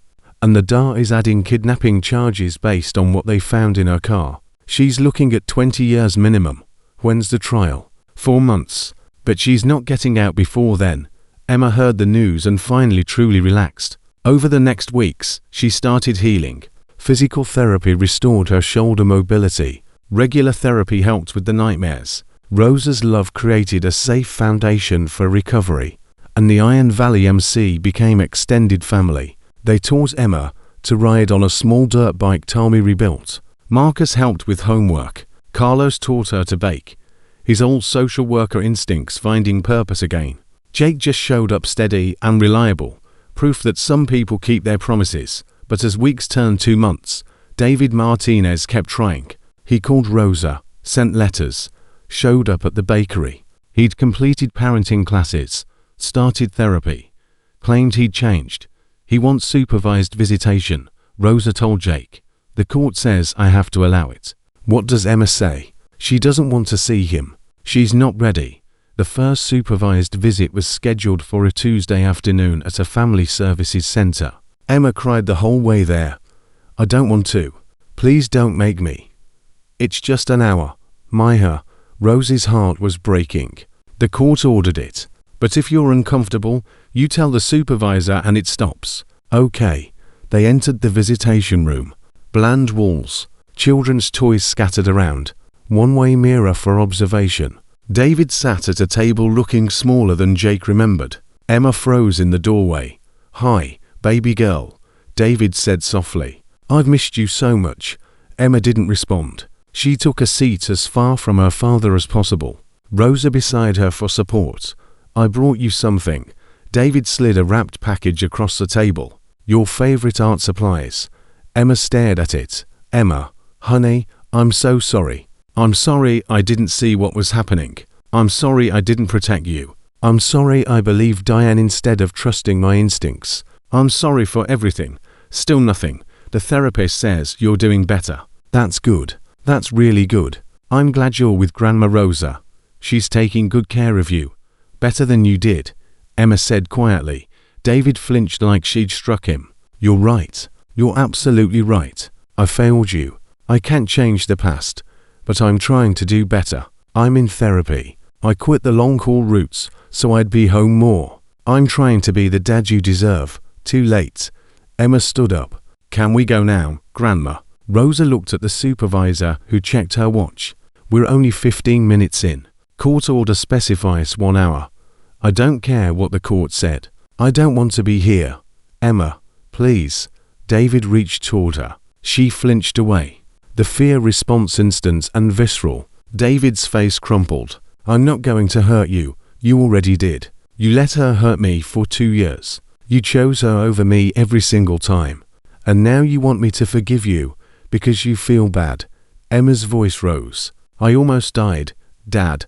I wanted to die because going to sleep and not waking up seemed better than one more day in that house. And you didn't notice. You didn't care. I cared. I just didn't know. You knew. Emma screamed. Teachers told you. Grandma told you. I told you. I said Diane was mean. And you said I needed to adjust. I said she made me do things that hurt and you said she was teaching me discipline. I told you and you didn't listen. The supervisor moved forward. Emma, let's take a breath. No, he doesn't get to say sorry and make it okay. Nothing's okay. Nothing's ever going to be okay again. Emma ran for the door. Rosa caught her, held her while she sobbed. The supervisor looked at David. I think we're done for today. Please, I need to talk to her. Mr. Martinez, your daughter just experienced a trauma response. Forcing contact right now will only cause more harm. The supervisor's voice was gentle but firm. She needs time. How much time? However long it takes. Healing isn't linear. Jake heard about the visit from Rosa later that night. She's so angry at David, at Diane, at the whole world. The therapist says that's healthy, that anger's better than fear. But it breaks my heart to see her in so much pain. Pain means she's feeling again. That's progress. Jake paused. What about David? He going to keep pushing for visits? I don't know. He looked devastated. I almost felt sorry for him. Don't. He had every opportunity to protect her and chose comfort over courage. He earned Emma's anger. But David didn't give up. Week after week, he showed up for supervised visits. Week after week, Emma refused to engage. She'd sit in silence for the required hours, staring at the wall until she could leave. Until the day Emma brought her drawing of the bikers, the one she'd titled Heroes. She spread it on the table. These are my real family, she told David. They protected me when you wouldn't. They saw me when you couldn't. They saved my life while you were busy pretending everything was fine. David looked at the drawing, at Jake's face rendered in careful crayon. The bikers: Jake, Marcus, Tommy, and Carlos. They're more my family than you ever were. Emma, I'm your father. No, you're the man who made me and then abandoned me. Jake's the one who showed up. There's a difference. Something shifted in David's expression. You're right. You're right. And I hate it, but you're right. I don't get to claim being your father when I didn't act like one. He pushed back from the table. I'm going to stop pushing for these visits. When you're ready, if you're ever ready, you know where to find me. But I won't force you anymore. You deserve that much. He left. Emma sat frozen, watching him go. How do you feel? The supervisor asked gently. I don't know. Empty, I guess. Emma picked up her drawing. Is it bad that I don't want him to come back? No, honey, it's honest. And honesty is the first step to healing. That night, Emma showed up at Throttle's garage with Rosa. Jake was working on a carburetor when they walked in. Emma, everything okay? I told my dad I don't want to see him anymore. I told him, you're my real family. She looked nervous. Is that okay? Am I allowed to choose you over him? Jake wiped his hands, knelt to her level. You're allowed to choose whatever feels right for you. And if that includes us, then yeah, that's more than okay. That's an honor. The trial's in 2 weeks. Rebecca says I might have to testify. You want me there? Emma nodded. All of you, please. Then all of us will be there. Front row. Whatever you need. She hugged him tight. Thank you for not giving up on me. Even when everyone else did, you didn't. Never will, kiddo. That's a promise I'll keep until my last breath. 2 weeks later, they all gathered at the courthouse. Emma in her best dress, Rosa holding her hand, the 4 bikers in clean leather vests. David sat alone on the other side of the courtroom looking haunted. Diane entered in chains, still playing the victim. This is a witch hunt. That child manipulated everyone. I was trying to help her. Save it. The judge said tiredly. I've read the reports. Let's proceed. The trial lasted 3 days. Peter Crawford testified again. Medical experts, teachers, neighbors. Rebecca built a case brick by irrefutable brick. On day 3, Emma took the stand. Rebecca approached gently. Emma, I know this is hard. You're very brave for being here. Can you tell the court what happened at the house on Cedar Street? Emma's voice was quiet but steady. She described the punishments, the torture, the fear. She never looked at Diane, just focused on Rebecca. Did you ever tell anyone what was happening? I tried. I told my teacher. She reported it. But nothing happened. I told the bikers when they found me crying because I couldn't lift my arms anymore. Why could you tell them when you couldn't tell others? Because they actually listened. They didn't make excuses or tell me I was wrong. They believed me. Emma finally looked at Diane. And they protected me from you. Diane's lawyer tried to cross-examine, suggested Emma was confused or coached. Emma just repeated her story, details identical. The jury deliberated for 90 minutes. Guilty on all counts. Diane was sentenced to 18 years in prison. No parole eligibility for at least 12. Emma sat between Rosa and Jake as the verdict was read. When the judge's gavel fell, she exhaled like she'd been holding her breath for years. It's really over, she whispered. It's really over, Jake confirmed. Outside the courthouse, reporters swarmed. Rebecca gave a statement about systemic failures and the need for better child protection. But Jake shepherded Emma and Rosa away from cameras, back to the quiet safety of the garage. That night, they celebrated, not Diane's conviction, but Emma's freedom, her survival, her future. Emma stood in the center of Throttle's garage, surrounded by rough men with kind hearts, and smiled. I can lift my arms. I can choose my family. I can be safe. She raised both arms overhead, stretching toward the sky. I can do anything. And watching her, Jake knew she was right. This kid had survived hell and come out the other side. She'd grow up strong with people who'd fight for her until their last breath. Sometimes angels wore leather. Sometimes family was found in the least expected places. And sometimes one child's cry for help could change everything. The celebration lasted until Emma fell asleep on the garage couch, curled up with a blanket Tommy had draped over her. Rosa sat beside her, stroking her granddaughter's hair, finally letting herself believe the nightmare was truly over. She's safe now, Rosa whispered. Really safe? Jake nodded, but something nagged at him. Diane was locked up, sure, but the system that had failed Emma, that was still broken. And there were other kids out there suffering in silence, waiting for someone to care enough to break the rules. What's on your mind? Marcus asked, reading Jake's expression. How many others are there? How many Emmas in this town alone? Don't do that to yourself. You saved one. That's enough, is it? Jake looked at Emma's peaceful face. We got lucky. If she hadn't walked past our garage, if she hadn't dropped those papers, if we hadn't been paying attention, she'd still be in that house. Or worse. Carlos joined them, beer in hand. You're thinking about starting something? Yeah, I am. Jake turned to face his brothers. Guardian Angels MC. We make it real. We partner with schools, train teachers to spot abuse, create a network where kids know they can come to us. We become the safety net the system should be, but isn't. That's a tall order, Tommy said. We're not social workers. No, but Carlos was. And Marcus is a medic. And I know what it's like to be a kid with nowhere to go. Between us, we've got the skills. We just need the structure. You're serious about this? Marcus studied him, dead serious. Emma can't be the only one we save. I won't let her be. Rebecca showed up an hour later, finding them deep in planning. Why do I get the feeling you boys are about to make my life complicated? Jake explained the vision. Rebecca listened, asked pointed questions, poked holes in their logic. Then she smiled. You'll need non-profit status, liability insurance, background checks for anyone who works with kids, mandatory reporter training, legal protocols for every interaction. She pulled out her phone, started typing. I know people who can help. Give me 2 weeks. You're in. Hell yes, I'm in. I've spent 20 years watching the system fail kids. Maybe it's time we built something better.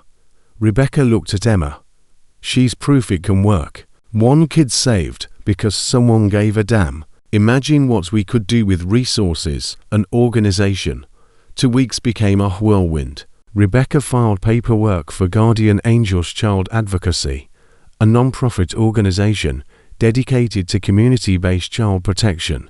Jake, Marcus, Tommy, and Carlos became board members. They recruited volunteers, teachers, counselors, other MC members from clubs across Oregon who'd heard Emma's story and wanted to help. Grace Chen signed up immediately. I told you in Korea, the whole village raises children. Let's build that village here. Mrs. Holland joined next, bringing 3 other teachers from Riverside Elementary. We see the signs every day. We just need backing when we report concerns. Someone who won't let cases fall through the cracks. Peter Crawford called from California. My daughters want to help. They're older now, stronger. They want other kids to know there's hope. Can we start a chapter down here? Absolutely. Jake wrote down contact information. We're going to need people in every state who understand what these kids are going through. The local news picked up the story, not just Emma's rescue, but the formation of Guardian Angels. Amanda Price, The reporter who'd first investigated did a feature piece, Bikers Turn Child Advocates. How one girl's cry for help sparked a movement. The segment went viral. Within days, Jake's phone wouldn't stop ringing. Parents asking for help, teachers reporting concerns, other MC clubs wanting to join the network, even some cops, like Sheriff Brennan, reaching out to coordinate efforts. "This is bigger than we thought," Tommy said, staring at the spreadsheet of calls. "We've got requests from 17 states. Then we go bigger." Jake's voice was firm. "We build the infrastructure to handle it.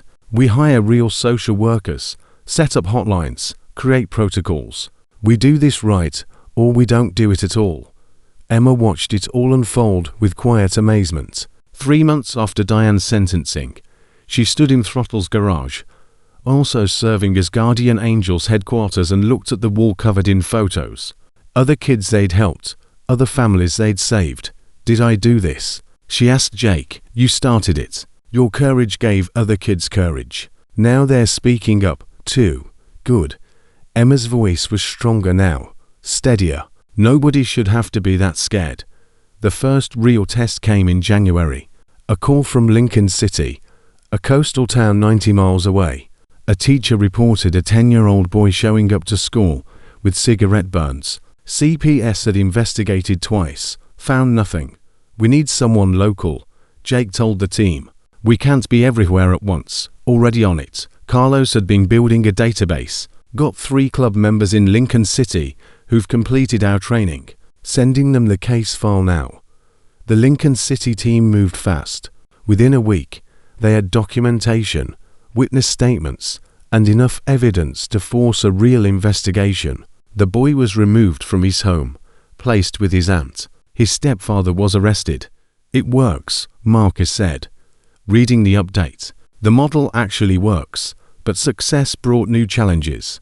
A backlash started brewing. Some people didn't like bikers positioning themselves as child advocates. Others accused Guardian Angels of vigilantism, of circumventing proper channels. A local politician, Councilman Richard Forster, made Guardian Angels his crusade. "These are criminals playing hero. They're intimidating families, conducting illegal surveillance, undermining law enforcement and CPS. This organization needs to be shut down." He went on local news, gave interviews, stirred up controversy. Some people agreed with him. CPS workers felt threatened. Police worried about jurisdiction. Jake did his own interview with Amanda Price. "We're not replacing the system. We're supporting it. Every case we handle gets reported to proper authorities. We document everything legally. We follow protocols. But we also don't walk away when a case gets closed prematurely. We stay involved until kids are actually safe." "What about accusations that you're just criminals with good PR?" "I did my time, paid my debts, learned from my mistakes. But that doesn't erase my ability to care about kids. Some of us have been where these kids are. We know what it's like when nobody helps." That's not a criminal record talking. That's lived experience. The interview helped, but Forster kept pushing. He filed complaints with state agencies, demanded investigations into Guardian Angels practices, tried to revoke their non-profit status. "He's not going to stop," Rebecca warned. "This is personal for him now. He's made you his enemy." "Why? What's his stake in this?" Rebecca pulled up files. "Richard Forster has a brother, Dennis Forster. Guess who Dennis is married to?" Jake's blood went cold. "Diane Crawford's sister." "Bingo. Forster's brother-in-law posted Diane's bail that first time. When she got convicted, it destroyed his family. Now Richard's out for revenge. So this isn't about policy. It's about vendetta. Politics usually is." Rebecca leaned back. "But here's the thing. Guardian Angels is clean. I made sure of it. Every form filed correctly. Every protocol by the book. He can investigate all he wants. He won't find anything." Forster tried anyway. State auditors showed up, reviewed every case file, interviewed volunteers, examined financial records. They spent 3 weeks digging. Their conclusion: Guardian Angels operated within all legal parameters and had successfully assisted in 17 child protection cases where the system had initially failed. Forster's response: "The audit was compromised. I'm calling for a federal investigation." Emma heard about it from Rosa. "Why does that man hate Jake so much?" "Because Jake saved you, and that made his family look bad." Rosa tried to simplify it. "That's stupid. They should be mad at Diane, not Jake. People don't always make sense. Myha. Sometimes they blame the messenger instead of the message." Emma thought about this for a long moment. Then she asked Rosa to drive her to the next town council meeting. Forster was mid-rant about guardian angels when Emma walked into the chamber. She looked tiny in the adult space, but she marched straight to the public comment podium. "I'd like to speak," she told the council president. Murmurs rippled through the crowd. Forster's face went red. "This is inappropriate. The young lady has a right to public comment." The president interrupted. "State your name for the record." "Emma Martinez. I'm 7 years old. Well, almost 8 now." Emma's voice carried clear and strong.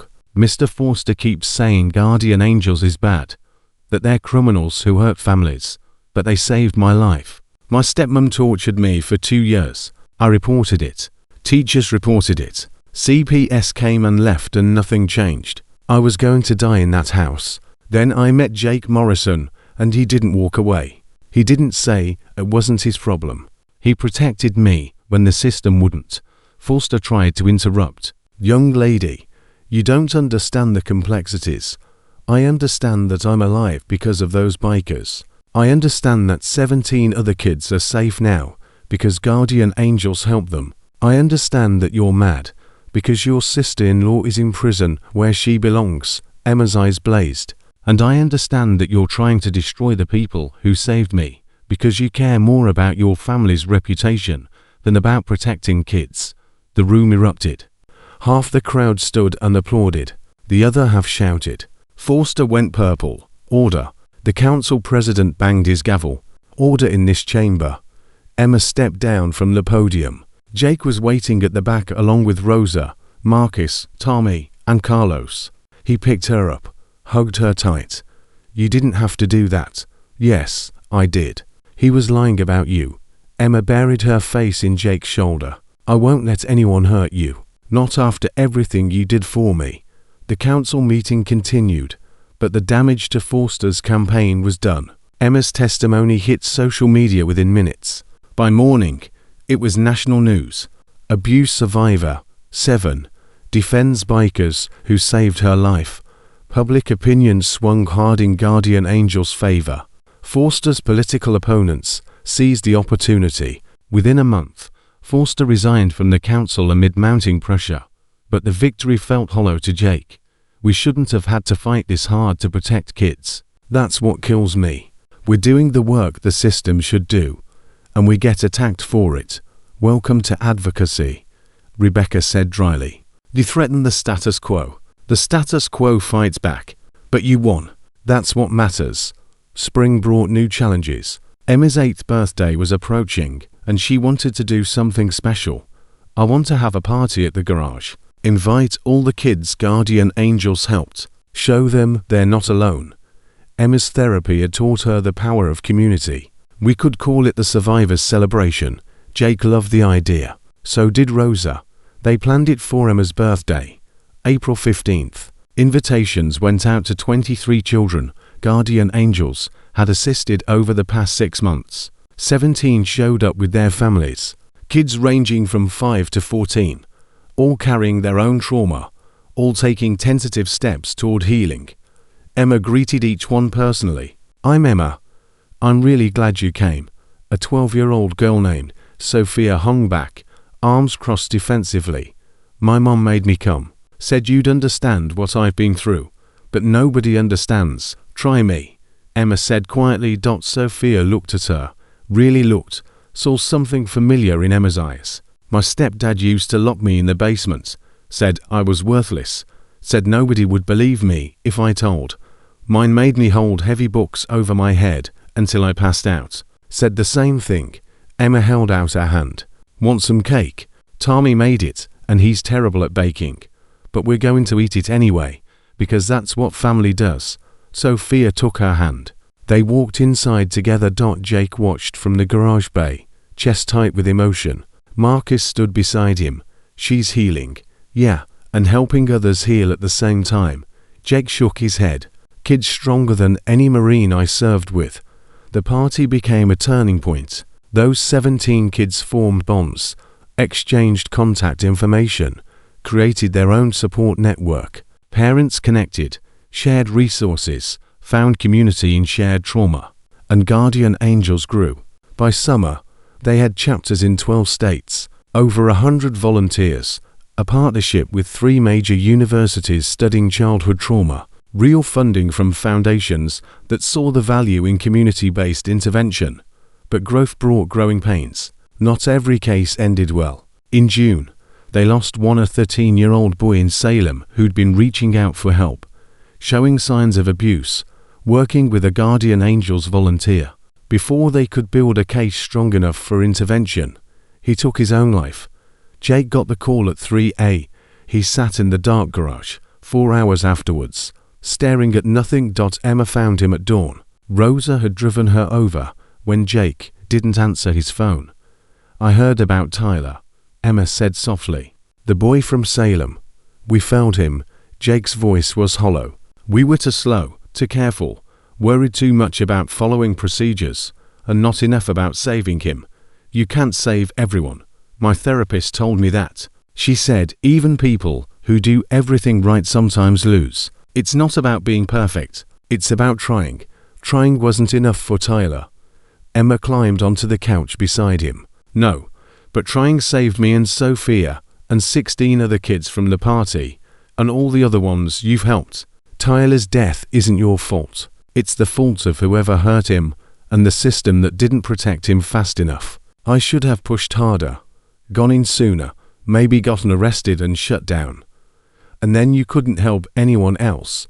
Emma took his hand. You taught me that being brave doesn't mean being reckless. It means being smart. You were smart with Tyler. It just wasn't enough this time.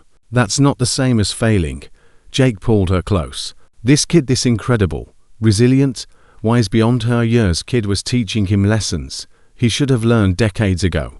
When did you get so smart? I had good teachers. 4 bikers who showed me what real strength looks like.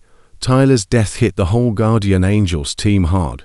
They held a memorial service, opened discussions about how to respond faster in crisis situations, brought in professional counselors to help volunteers process the loss. From that tragedy came innovation.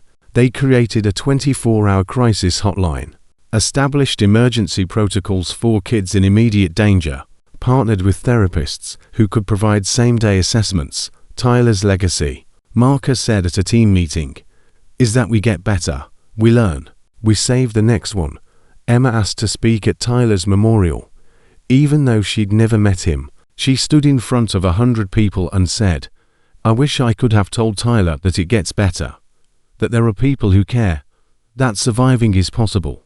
I can't tell him now, but I can tell the next kid who's scared and the one after that, and keep telling them until everyone knows they're not alone. Her speech went viral. News outlets picked it up. Donations poured in. 3 more states requested Guardian Angels chapters. By fall, Emma was back in school, a different school, fresh start, new friends. She still saw her therapist weekly, still had nightmares sometimes, still flinched at raised voices, but she was healing. Sophie Chen was in her class. The friendship that Diane had destroyed began to rebuild. Want to come over after school? Sophie asked one day. My mom's making bibimbap. Emma hesitated. Casual invitations still felt strange, too normal for someone whose life had been anything but. I'd have to ask Grandma Rosa. She already said yes. I heard my mom talking to her this morning. They walked home together, backpacks bouncing. Grace Cheng greeted them with hugs and snacks. The afternoon was beautifully ordinary homework at the kitchen table. Snacks, giggles over silly jokes. I missed this, Emma said quietly. When Diane was around, I couldn't have friends, couldn't have normal. Well, you can now, Sophie grinned, and you're stuck with me forever. Best friends don't quit. Even though I'm kind of messed up. Everyone's messed up about something. You just had worse reasons than most. Sophie said it matter-of-factly, the way only kids can. Besides, you're brave. You stopped a bad person and helped other kids. That's cool, Emma smiled. Maybe normal was possible after all. But October brought a shock. David Martinez showed up at Rose's bakery. I'm moving to Portland, he told Rosa. Got a job with a local shipping company. No more long hauls. I want to be close, not to push for custody or even visits. Just to be available if Emma ever needs me. Rosa studied him. He looked different, thinner, older, haunted by guilt that would never fully fade. Why are you telling me? Because I don't want you blindsided when you see me around town. And because I want you to know I'm not trying to force my way back into her life. But I'm her father, even if she never speaks to me again. I need to be close enough to help if she ever needs it. She is help. She has me. She has the bikers, I know. And I'm grateful for that. But I'm still her dad, Rosa. That doesn't go away just because I failed at it. David's voice cracked. I can't undo the past. I can't take back the years I let die and hurt her.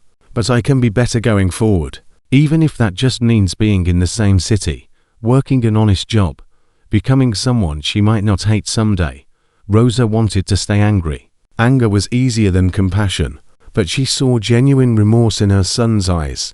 Emma doesn't want to see you, I know. If you show up at her school, at the bakery, anywhere she is, I'll call the police. I won't. I swear I'll keep my distance, but I need to be close. Please understand that. Rosa did understand, even if she hated it. One condition. You continue therapy. You prove you're actually changing, not just saying it. Already am. Twice a week. I'll send you my therapist's contact information if you want verification.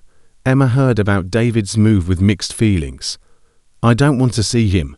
You don't have to, Rosa assured her. He promised to stay away. But he's here in Portland. That's weird. It is. But he's your father. Someday you might want contact again, or you might not. Either way is okay. But having him nearby means you get to choose when you're ready. What if I'm never ready? Then that's your choice. Nobody will force you. Emma thought about this 4 days. Finally, she asked Jake, do you think I should forgive my dad? They were at the garage, Emma doing homework, while Jake worked on an engine. That's not for me to decide. Forgiveness is personal. It doesn't erase what he did or didn't do. It's about whether carrying that anger serves you. My therapist says the same thing. But I don't know how to stop being mad, then stay mad. Maybe forever. Maybe until you're 20. Maybe until next Tuesday. There's no timeline for this stuff. Jake wiped his hands. Your dad made choices that hurt you. He's living with the consequences. Whether you eventually forgive him or not doesn't change what happened. It only changes how you carry it going forward. That's confusing. Yeah, being human usually is. November brought Thanksgiving. Rosa hosted at the bakery apartment. Emma, Jake, Marcus, Tommy, Carlos, Grace and Daniel Chen with Sophie, Mrs. Holland and her family, Rebecca, and a handful of other guardian angels volunteers. This is what family looks like, Emma announced as they gathered around tables pushed together. Not just blood, but people who choose each other. They went around sharing what they were grateful for. When it came to Emma, she stood up. I'm grateful I can lift my arms now. I'm grateful for Grandma Rosa, who loves me no matter what. I'm grateful for Sophie, who's still my friend even though I was gone for a long time. I'm grateful for Mrs. Holland, who never stopped trying to help me. I'm grateful for Rebecca, who made sure Diane went to prison. And I'm grateful for Jake, Marcus, Tommy, and Carlos, who saved my life and then helped save other kids, too. Emma paused. Last year I was so scared. This year I'm safe. That's everything. There wasn't a dry eye in the room.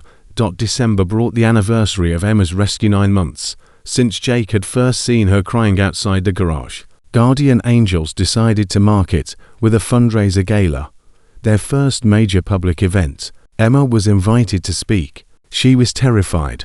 What if I mess up? What if I forget my words? What if people think I'm just some kid who doesn't know anything? Then you'll be a kid who messed up and survived, Jake said. You've survived worse than a speech. The gala was held in Portland's nicest hotel. 200 people attended, donors, volunteers, local politicians who supported their work, families they'd helped. Emma wore a new dress Rosa had made deep blue with silver stars. She stood backstage peeking at the crowd, heart hammering. You ready? No, but I'm doing it anyway. That's what brave means, right? That's exactly what it means. Emma walked onto stage. The spotlight made it hard to see faces, which helped. She found her family in the front row: Rosa, Jake, the guys, Sophie, Grace, Rebecca, her people. 9 months ago, I was dying. Not fast, but slowly. Every day a little more of me disappeared until I didn't know if there was anything left worth saving. Then I met 4 bikers who saw me when I was invisible to everyone else. They listened when I whispered. They believed when I had no proof. They fought for me when fighting meant risking everything they had. Emma's voice grew stronger as she spoke. People ask me all the time what it was like being abused. They want details. They want to understand how it happens. But that's the wrong question. The right question is, why didn't anyone stop it sooner? I told people. Teachers knew. Neighbors suspected. The system investigated twice and walked away. I survived not because the system worked, but because 4 men decided the system wasn't good enough. She looked directly at Jake. Guardian Angels exists because someone finally said, not on my watch, because people stopped waiting for permission to care, because volunteers decided that following the rules mattered less than saving lives. In 9 months, we've helped over 40 children. That's 40 kids who might have been invisible, suffering, waiting for someone to care enough to break the rules. Emma pulled out a piece of paper. This is a drawing I made 2 years ago before Jake found me. It's a stick figure girl inside a box with no doors. That was my life. And this, she held up a second drawing, is what I drew yesterday. It's me on a motorcycle with my family around me, all of us riding toward the sun. That's my life now. That's what Guardian Angels does. We break open the boxes, we let in the light, and we don't stop until every kid knows they matter. Standing ovation. Emma stood frozen, overwhelmed, until Jake came on stage and put his arm around her shoulders. What this kid said.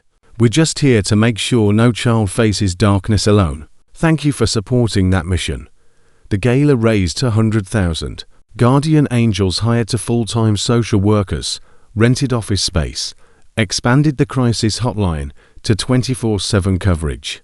But the real victory was personal. Emma had stood in front of 200 strangers and told her truth without shame. She'd owned her story and used it to help others. I'm proud of you, Rosa said that night, tucking Emma into bed. I'm proud of me too. Is that okay to be proud of yourself? More than okay. It's necessary. Emma fell asleep smiling, her drawing of the motorcycle family taped to the wall beside her bed. Jake drove home, thinking about the past 9 months. One child's cry for help had sparked a movement. Emma's courage had inspired other kids to speak up. Their voices combined had forced the system to listen better, respond faster, care more. But it wasn't enough. It would never be enough until every child was safe, until the system worked the way it should, until asking for help didn't require luck and timing and happening to walk past the right garage at the right moment. His phone rang. Tommy. Got a situation in Bend. 8-year-old boy. Cigarette burns. Parents claiming he's accident prone. Sound familiar? Yeah. Who's our contact there? Iron Brotherhood MC. 3 members certified in our protocols. They need guidance on evidence gathering. Tell them I'm on my way. 3-hour drive. I'll be there before midnight. Jake, you haven't slept in. There's a kid who needs help. I'll sleep when he's safe. He hung up, pointed his bike east, and rode into the night, because that's what Guardian Angels did. They showed up. They stayed. They fought. And somewhere in Bend, an 8-year-old boy who thought nobody cared was about to learn different. Emma had started a revolution. Now it was up to all of them to keep it going, one child at a time, one cry for help at a time until the darkness had nowhere left to hide. The road stretched ahead, long and dark, but Jake had learned something from Emma's courage. The work was hard, the system was broken, the odds were bad, but none of that mattered as much as one simple truth. When a child cries for help, someone has to answer. Tonight, that someone was him. Tomorrow, it would be someone else from their growing network. The day after, another volunteer stepping up, because Emma had proven that one person caring enough to act could change everything. And if one person could do that, imagine what hundreds could do. Imagine what thousands could do. The revolution was just beginning. The boy in Bend was safe by dawn. Jake returned to Portland, exhausted but wired, running on adrenaline and the knowledge that another child wouldn't suffer tonight. Marcus took one look at him stumbling into the garage and pointed to the couch. Sleep now. You're no good to anyone dead from exhaustion. Can't. Got 3 more cases. Jake, you're going to burn out. We all are if we don't pace ourselves. Marcus grabbed Jake's keys. The cases will still be there in 6 hours. Sleep. Jake collapsed onto the couch, asleep before Marcus left the room. He woke to Emma shaking his shoulder. Jake, wake up. Something happened. He shot upright, every combat instinct firing. What's wrong? Are you hurt? No, I'm fine. But there's a girl outside. She won't talk to anyone but you. Says her name is Cassie. And you'd know who she is. Cassie Crawford. Peter Crawford's daughter, one of Diane's previous victims from California. Jake was on his feet instantly. She stood in the garage parking lot, 14 years old now, taller than Emma, but carrying the same haunted look. A woman stood beside her, Peter Crawford's sister, based on the family resemblance. Cassie, what are you doing in Oregon? I came to meet Emma, and to tell you something important. Cassie's voice shook. Diane's getting out. Jake's blood turned to ice. That's impossible. She got 18 years. There's an appeal. Her lawyers found some technicality about evidence admissibility. They're arguing the surveillance footage was obtained illegally, that it poisoned the whole case. The appellate court is reviewing her conviction. Cassie pulled out her phone, showed him the legal documents. My dad got the notification yesterday. If they overturn the conviction, she gets a new trial. And her lawyers are good, Jake. Really good. They might win. How is this possible? Marcus had appeared, reading over Jake's shoulder. Because the system's broken, Cassie said bitterly. It failed me and my sister. It failed Emma. And now it might put Diane back on the streets. Emma had gone pale. She can't get out. She can't. She come after me. No, she won't. We won't let that happen. Jake's mind raced. Rebecca. We need Rebecca now. Rebecca arrived within the hour, reviewed the appellate documents, and swore viciously. They're arguing fruit of the poisonous tree that the illegally obtained surveillance led to all subsequent evidence, making everything inadmissible. It's a long shot, but it's not impossible. Give me percentages. 30% chance they overturn. If they do, the doll would have to retry with only the evidence from the night you broke in, without the pattern evidence, without Emma's recorded testimonies, without the medical documentation Marcus compiled. It becomes a he said, she said. Diane walks. Unacceptable. Jake turned to Cassie. Will you testify at a new trial? That's why I'm here. Me and my sister both. We want to make sure Emma doesn't go through this alone if it comes to that. Cassie looked at Emma. I know we've never met, but Diane destroyed my childhood. She tried to destroy my sister's. We're not letting her destroy yours too. Emma walks over to Cassie, took her hand. Thank you for being brave enough to come here. You were brave first. When I heard your story on the news, heard how you testified at that town council meeting, you inspired me, made me realize I don't have to hide anymore either. The two girls stood together, survivors of the same monster, separated by years, but united in trauma. We fight, Jake said. Rebecca, what do we need? Everything we didn't have the first time. Testimonies from Cassie and her sister about Diane's pattern of abuse. Expert witnesses on psychological manipulation and systematic torture. Character witnesses showing Diane's true nature. Medical experts, teachers, anyone who ever saw through her mask. Rebecca was already typing, and we prepare Emma to testify again properly, this time in a full trial, not just a custody hearing. She's 8 years old, I know, but if this goes to retrial, she's our strongest witness. Her testimony, combined with Cassie's and her sister's, establishes an undeniable pattern. 3 children spanning 7 years, all describing the same methods of torture. No jury would ignore that. Emma's voice was small. I have to get on the stand again, only if the appeal succeeds. Right now, it's just a possibility. Rebecca knelt to Emma's level. But if it happens, you won't be alone. You'll have Cassie, her sister Mia, your grandmother, Jake, all of us. And this time, we'll be prepared. What if I mess up? What if I say something wrong and she goes free? You won't mess up. We'll practice. We'll prepare. And Emma, honey, you telling your truth is never wrong. Rebecca's voice was gentle but firm. But this is your choice. If you can't face testifying again, we'll find another way. There is no other way. Emma's voice steadied. If she gets out, she hurt more kids. I have to stop her. The appeal hearing was scheduled for February, 3 months away. Rebecca went into overdrive, preparing for the possibility of a new trial. Peter Crawford flew up from California with both daughters. Cassie and Mia spent a week in Portland working with therapists to prepare their testimonies, spending time with Emma to build solidarity. Mia was 12 now, quieter than Cassie, but equally determined. Diane told us we were worthless, that nobody would believe us. 4 years I thought she was right. Then I saw Emma stand up to that politician on TV, and I realized she was lying. People do believe us. We just have to be brave enough to speak. The 3 girls formed a bond that went beyond shared trauma. They texted daily, supported each other through nightmares and therapy sessions, became sisters in survival. But not everyone supported the fight. David Martinez appeared at Rose's bakery in January, looking haggard. I heard about the appeal. I want to help.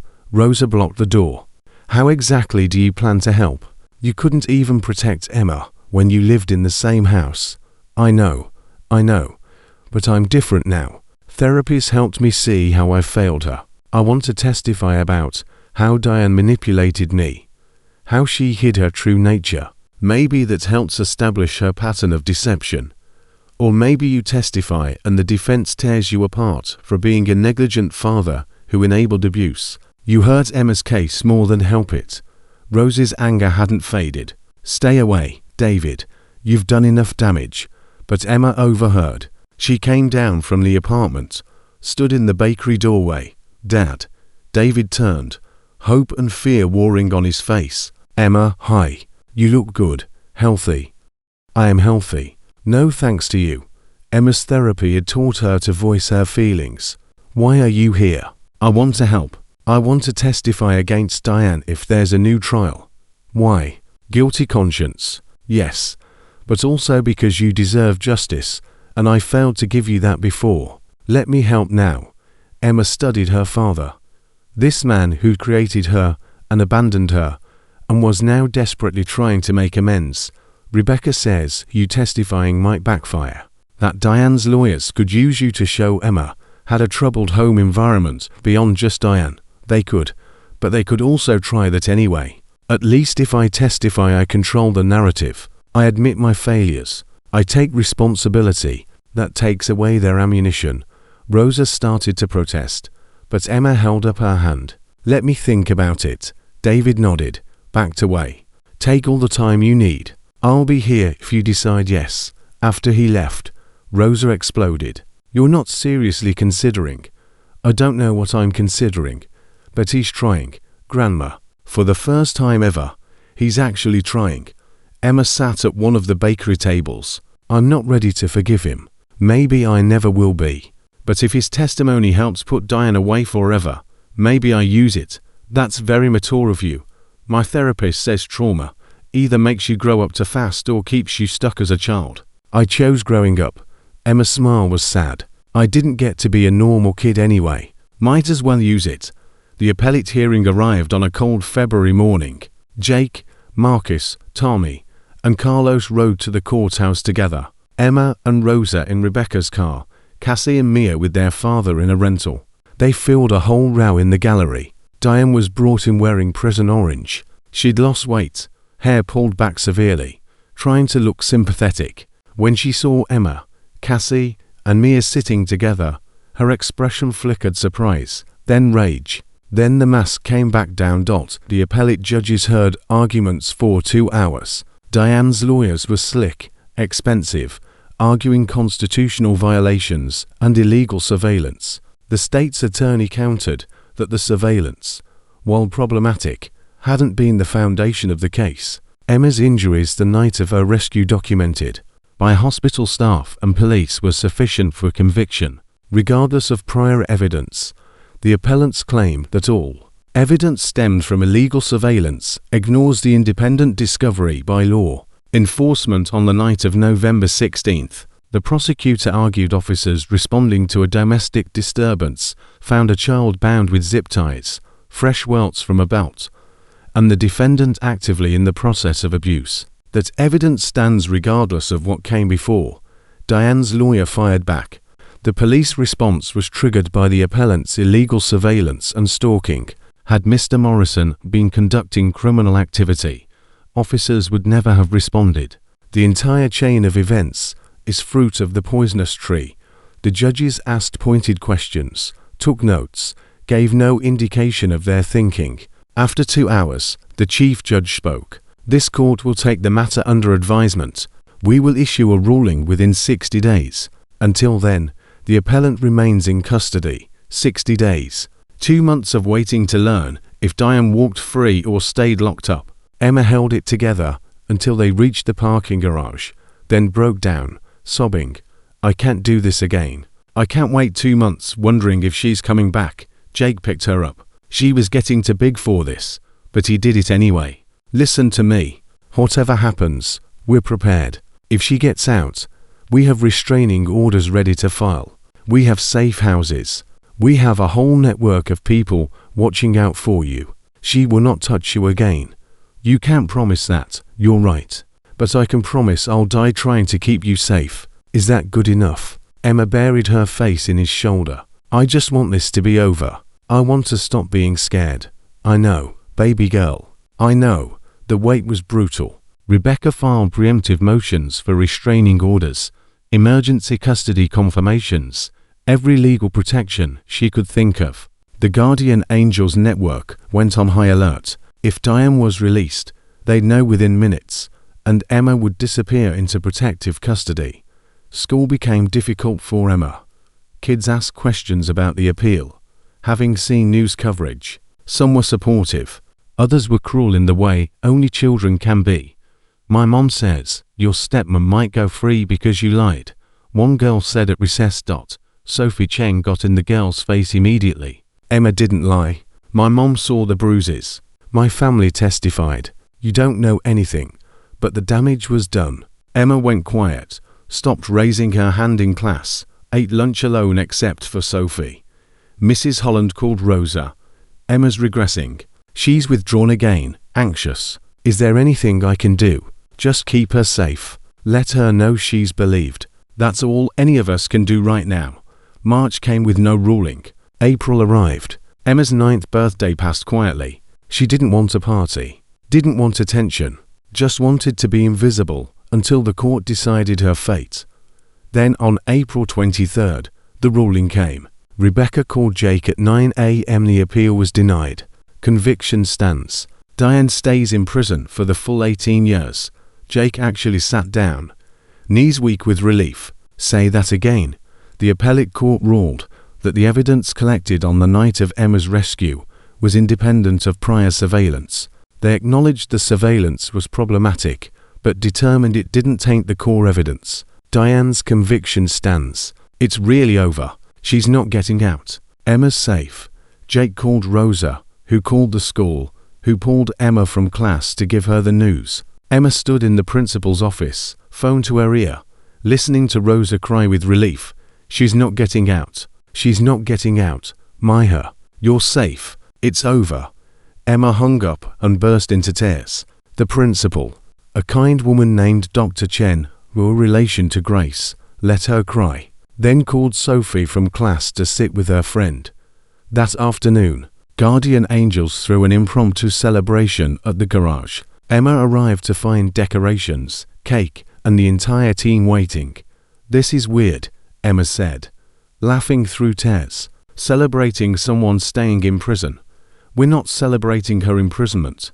We're celebrating your freedom." Jake handed her a card signed by everyone. "You don't have to look over your shoulder anymore. You don't have to be afraid. That's worth celebrating." Inside the card were messages from people across the Guardian Angels network, kids they'd helped, volunteers, donors, all sharing in Emma's victory, because it was their victory too. Cassie had written, "You did it. You beat the monster. Now live your best life and show her she never had any power over who you'd become." Mia added, "Be happy. Be loud. Be everything she tried to stop you from being. That's the best revenge." Emma read every message, tears streaming. "I don't have to be strong anymore. Is that okay? Can I just be a regular kid now?" "You can be whatever you want," Rosa said. "That's the point of freedom." But freedom came with unexpected challenges. Without the immediate threat of Diane's return, Emma's trauma surfaced in new ways. Nightmares increased. She developed separation anxiety, panicking when Rosa left her sight. Therapy appointments doubled. "This is normal," her therapist, Dr. Walsh, explained to Rosa and Jake.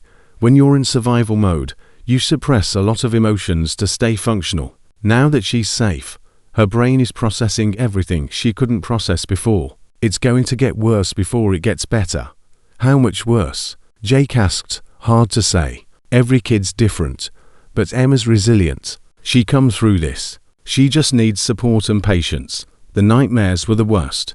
Emma would wake screaming, convinced Diane was in her room. Rosa would rush in to find her granddaughter shaking, unable to distinguish dream from reality. After a particularly bad night, Emma called Jake at 3 a.m. "Can you come over? I know it's late, but I can't stop shaking, and Grandma's exhausted, and I just need." "I'm on my way." He arrived 15 minutes later. Rosa let him in gratefully, went to grab some sleep, while Jake sat with Emma. "Tell me about the dream." Diane got out. "She came to the bakery and told me the court made a mistake, that she was allowed to take me back, and everyone believed her. You, Grandma, Rosa, everyone. I tried to tell you it was wrong, but nobody listened, and she took me back to that house." Emma couldn't finish. "That's not real. The court ruling was final. Diane's in prison until you're 26 years old. By then, you'll be an adult living your own life, and she be nothing but a bad memory. What if I never stop having nightmares? What if I'm scared forever?" "Then you're scared forever, and you live anyway. Fear doesn't have to control you, Emma. It's just a feeling, not a fact." Jake pulled out his phone, showed her a photo. "Know what this is?" Emma looked. A younger Jake in Marine uniform standing with his unit. "You in the military. Iraq 2007.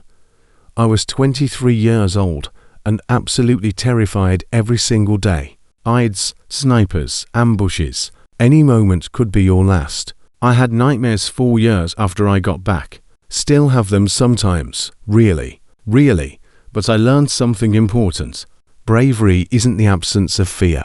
It's doing what needs to be done despite the fear. You're scared right now, but you're still going to school, still making friends, still living your life. That's courage, kiddo. Real courage." Emma leaned against him. "Did therapy help you with the nightmares?" "Eventually. Took years, though. I wasn't very good at asking for help back then. You're already ahead of me there." They sat in comfortable silence until Emma fell back asleep. Jake stayed on her floor until dawn, making sure the nightmares didn't return. May brought unexpected news. David Martinez had been attending every therapy session, every parenting class, every meeting his probation officer required. His therapist sent a letter to the court recommending supervised visitation be reconsidered. Rosa was furious. He doesn't get to waltz back into her life just because he took some classes. But Emma surprised everyone. "I want to talk to him." "What? Why?" "Because I'm angry and I need to tell him. The therapist says I should express my feelings instead of bottling them up, so I want to tell Dad exactly how I feel about what he did or didn't do. Dr. Walsh supported the idea. Confronting the person who failed to protect you can be very healing, as long as Emma controls the conversation and can leave whenever she wants. This could help her process her anger. The meeting was arranged for a Saturday at the Guardian Angel's office neutral ground, with Jake and Rosa present, a therapist on standby. David arrived nervous, hopeful. Emma sat across from him, spine straight, eyes hard. "Hi, Emma. Thank you for agreeing to. I didn't agree for you. I agreed for me. So sit there and listen, because I'm only saying this once." Emma's voice was cold. "You left me alone with a monster. You knew something was wrong, and you chose to ignore it, because noticing would have been inconvenient. I told you Diane was mean, and you said I needed to adjust. I told you she made me do things that hurt, and you said she was teaching me discipline. I screamed for help without saying the words, and you pretended not to hear." David started crying. "Emma, I'm not done. You married Diane because you were lonely, because Mom died, and you couldn't handle being a single parent. So you brought in someone to make your life easier without checking if she'd make mine harder. You put your needs before my safety. Do you understand how badly you failed me? Yes, God, yes, I failed you in every way possible. You did, and I'm supposed to forgive you because you're sorry. Because you're in therapy now. That doesn't undo 2 years of torture. That doesn't undo the nightmares. That doesn't undo the fact that I tried to kill myself at 7 years old because living with Diane was unbearable." Rosa gasped. Emma had never told her that. "I swallowed pills from the medicine cabinet, 20 of them, but I threw them up because I was scared of what happens after you die. And the next morning I went to school and nobody noticed, including you." David was sobbing now. Broken. "I'm sorry. I'm so sorry. I don't deserve your forgiveness. I don't deserve anything from you. No, you don't. But I'm going to give you something anyway, because my therapist says holding on to this anger hurts me more than you." Emma stood up. "I'm giving you the truth. You're my father biologically, but you're not my dad. Jake's my dad. He's the one who showed up. He's the one who saved me. He's the one who stays even when it's hard. You're just the man who made me and then abandoned me." Jake's breath caught. Emma had never called him that before. "I'm giving you permission to stop trying. Stop the therapy sessions for my benefit. Stop the parenting classes.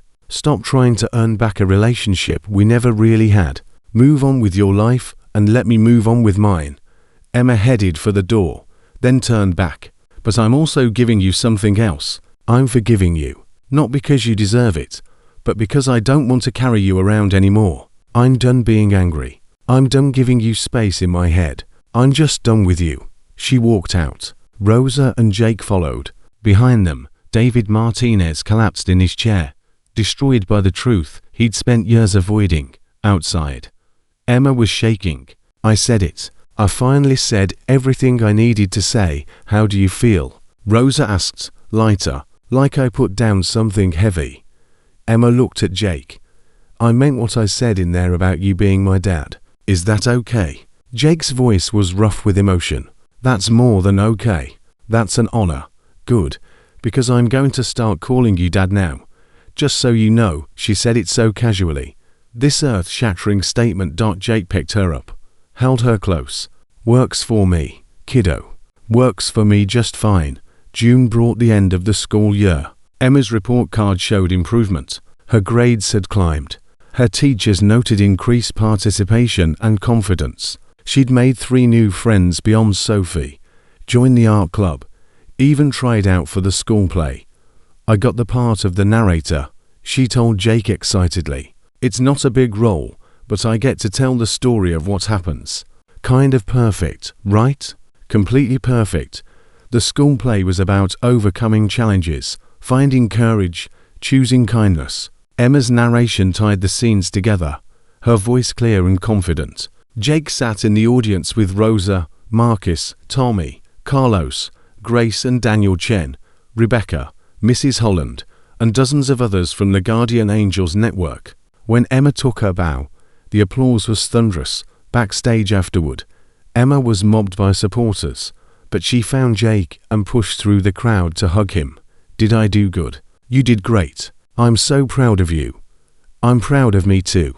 A year ago, I couldn't even talk in front of people. Now I'm in plays. That's progress. It was progress. Remarkable. Inspiring progress. Emma was healing, growing, becoming the person she was meant to be before Diane tried to destroy her. Guardian Angels continued expanding. By summer, they operated in 23 states with over 500 volunteers. They'd assisted in 97 child protection cases with an 83% success rate in getting kids to safety. The remaining 17% haunted Jake kids they couldn't save, families they couldn't help, cases that fell through cracks despite their best efforts. You can't save everyone, Emma told him one day, wise beyond her years. You taught me that. But you can save the next one. That's what we do, right? We keep trying. When did you get so smart? I told you. Good teachers. July brought Emma's first camping trip with the Guardian Angels crew. They loaded up bikes and headed to the coast. Emma riding with Jake, Rosa following in her car with supplies. Around a campfire that night, Emma listened to the men tell stories. Tommy talked about growing up in foster care. Carlos shared memories of kids he tried to help as a social worker, the ones who stayed with him. Marcus described combat medicine in Afghanistan, the impossible choices he'd made. We've all got scars, Jake said, watching flames dance. Different kinds, different causes, but scars mean you survived. They're proof you're still here. Emma traced the faint marks on her arms where bruises had once been. I used to hate my scars. Now I think they're kind of like battle wounds. I fought and won. That's exactly what they are, Marcus confirmed. They slept under stars, Emma wrapped in a sleeping bag between Jake and Rosa, safe and warm and loved. In the morning, she woke to seagulls and crashing waves and the certainty that this freedom, this peace, this family was real. I want to remember this forever, she told Jake as they watched the sunrise. Then we'll come back every year. Make it a tradition. Promise. Promise. August meant preparing for 4th grade. A new teacher, new challenges. Emma was nervous, but ready. She'd come so far from the broken child who couldn't lift her arms, who'd cried outside a garage and changed everything. The night before school started, she couldn't sleep. Rosa found her at the kitchen table drawing. What are you working on? Emma held up the picture. It showed a small girl standing in front of a garage surrounded by bikers. Above them, the title, The Day Everything Changed. It's for my class. We're supposed to bring something that represents an important moment in our lives. This is mine. You're going to tell your classmates about what happened. Not all of it. Just the parts that matter. That I was in trouble and someone helped me. That asking for help is brave, not weak. That family is who shows up, not just who's related to you. Emma added final touches to the drawing. My therapist says sharing my story helps other kids know they're not alone. So I'm sharing. Rosa hugged her granddaughter. This resilient, courageous, beautiful child who'd survived hell and was now thriving. Your mother would be so proud of you. I think she is. Sometimes I feel her with me, especially when I'm scared, like she's sending me strength. Emma smiled. And she sent me Jake, too. I think she knew I'd need him. Maybe she did. Your mother always had good instincts about people. September arrived with new beginnings. Emma walked into her 4th grade classroom carrying her drawing, ready to share her truth. And when her classmates asked questions, she answered honestly. Double quotes, yes, it was scary. Yes, it hurt. But yes, I survived. And yes, there are people who help if you're brave enough to ask. 3 kids approached her after class. One girl whispered, my uncle hurts me sometimes. Who do I tell? Emma took her hand. Tell your teacher. Tell a counselor. Tell anyone who will listen. And if they don't help you, keep telling until someone does. Want me to come with you? The girl nodded. Together, they walked to the counselor's office. By the end of the day, that girl was in protective custody. Her uncle was arrested. Another child saved. Because Emma had the courage to share her story. Jake got the call from the school counselor that evening. Emma helped save a life today. She heard another student's cry for help and took action immediately. You should be very proud. I am. Every single day, the cycle continued. Emma's story inspired others to speak up. Guardian angels helped more kids. The network grew, and slowly, painfully, the system started changing too. New mandatory reporter trainings incorporated guardian angels methods. CPS protocols were reformed to be more responsive. Schools partnered with the Organization for Prevention Programs. One child's cry for help had started a revolution, and that revolution was saving lives every single day, spreading across the country, proving that when ordinary people decide to be extraordinary, miracles happen. Emma had been that miracle for Jake and his brothers. Now she was becoming a miracle for countless others. Her courage rippling outward, touching lives she'd never meet, inspiring change she might never see. But tonight, she was just a 9-year-old kid doing homework at Rose's kitchen table. Jake helping with math problems, arguing good-naturedly about fractions. You're making it too complicated, Emma insisted. It's just half of half. That's a quarter. Look at you teaching me math. What's next? Motorcycle maintenance. Maybe. Tommy said he'd teach me when I'm older. Said every guardian angel should know how to fix what's broken. Emma grinned. He meant bikes, but I think it works for people too. Smart kid. I learned from the best she had, and she was paying it forward one helped child at a time. One shared story at a time. One moment of courage at a time. The revolution Emma started wasn't loud or violent. It was quiet, persistent, built on the simple idea that every child deserves protection and every cry for help deserves an answer. And as Jake watched her solve math problems, laughing when she got stuck, celebrating when she figured it out, he knew this was just the beginning. Emma would keep growing, keep healing, keep using her voice to help others find theirs. She'd keep being brave even when it was hard, keep asking for help when she needed it, keep being proof that survival was possible, that healing was real, that love could overcome trauma. She was 9 years old and already changing the world. Imagine what she'd do at 29. The thought made Jake smile. Whatever Emma became, teacher, therapist, advocate, artist, anything, she'd be extraordinary because she already was. And he'd be there to see it every step of the way. That was his promise, his purpose, his privilege. One cry for help had changed everything. Now they were all just living in the better world that followed, working every day to make sure no child's cry ever went unanswered again. That smile faded when Jake's phone rang at midnight. Rebecca's voice, tight with urgency. We've got a situation. Diane's prison transport was in an accident on I-5. 3 guards injured, 2 prisoners unaccounted for. Jake's blood turned to ice. Tell me she's not one of them. Silence. Then, she is. State police are searching, but she's been missing for 4 hours. They think she had help. The accident was staged.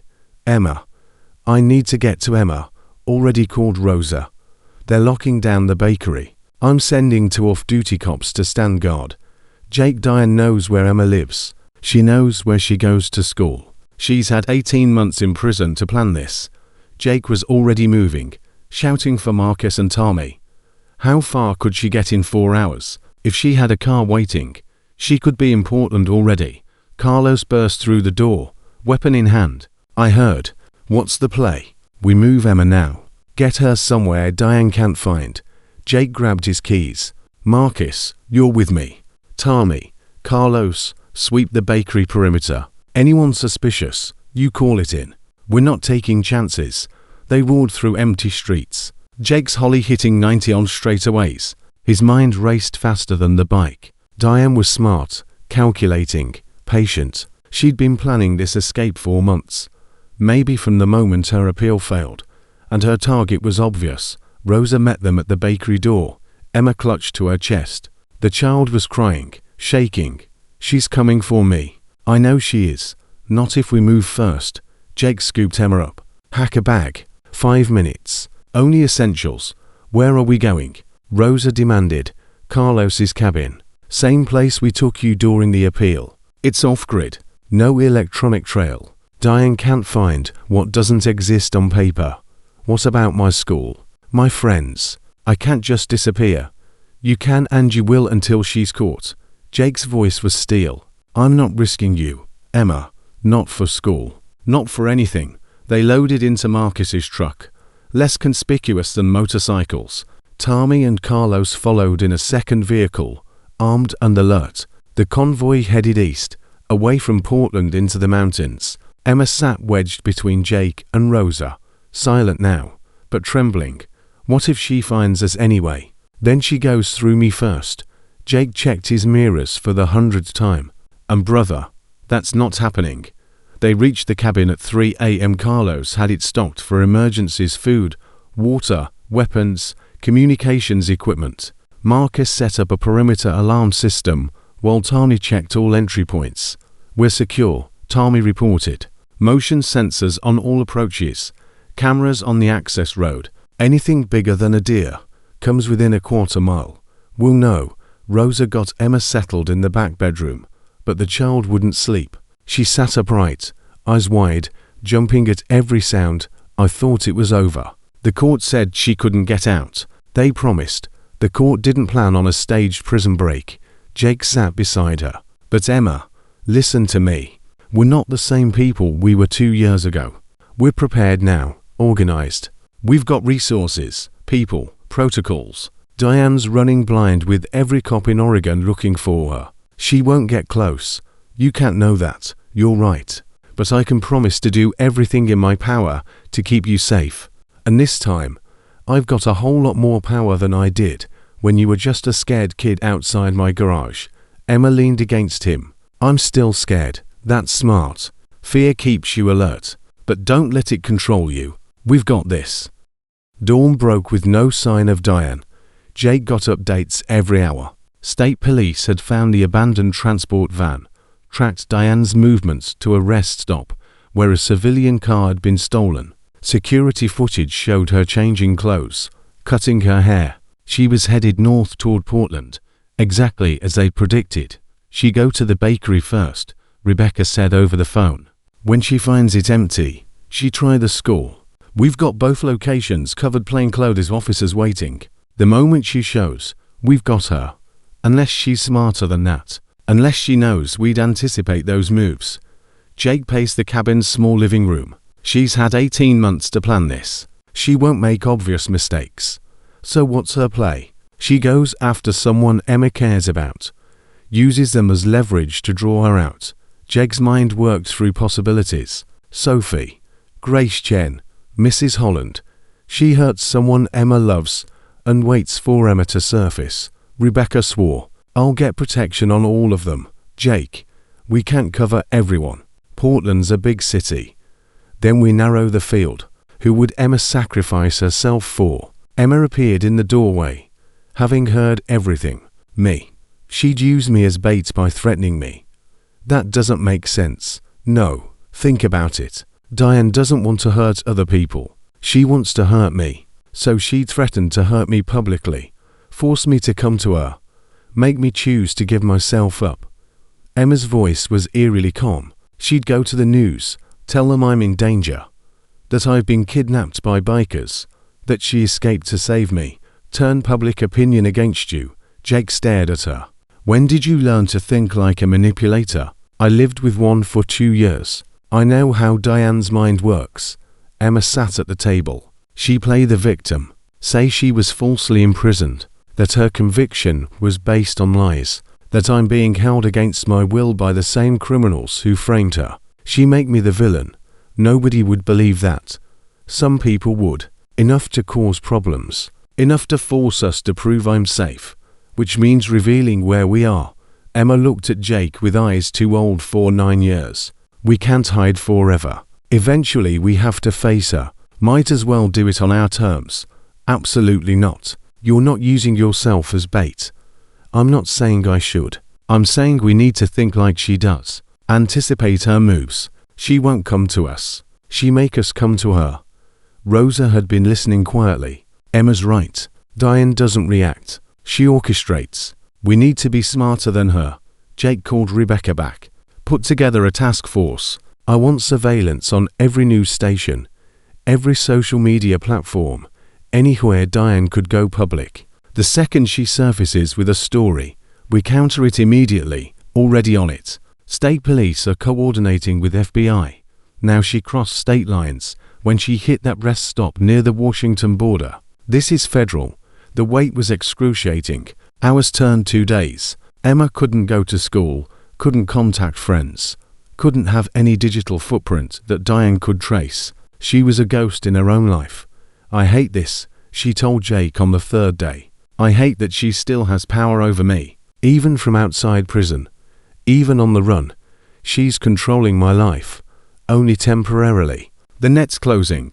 She can't run forever. But Diane proved more resourceful than expected. On day 4, a video surfaced on YouTube. Diane looking gaunt and desperate, staring into a camera.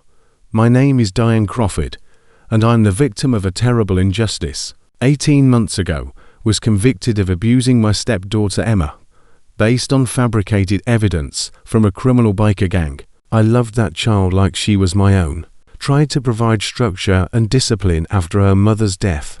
But when I wouldn't tolerate Emma's friendship with convicted felons, they retaliated. They stalked my family, planted evidence, coerced Emma into lying.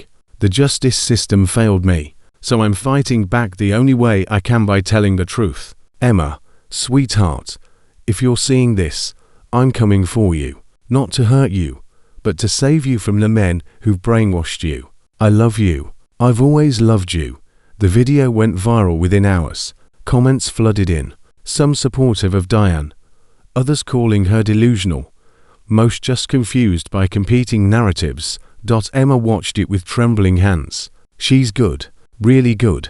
Look how she's crying, how she makes it sound like she's the victim. Nobody who knows the truth will believe this, but lots of people don't know the truth. They just see a desperate woman claiming she was wronged. Emma's jaw set. We need to release my response. Let me tell people she's lying. That tells her you're watching, that you're engaged. It's exactly what she wants. So what? We just let her control the narrative. Rebecca Conference called in. Actually, Emma might be right. We stay silent. Diane owns the story. We respond. We take back control. But it has to be smart, professional, not a scared kid reacting. A survivor setting the record straight. They spent 2 hours crafting Emma's response. She sat in front of a camera at the cabin, Jake beside her, and spoke directly to the lens.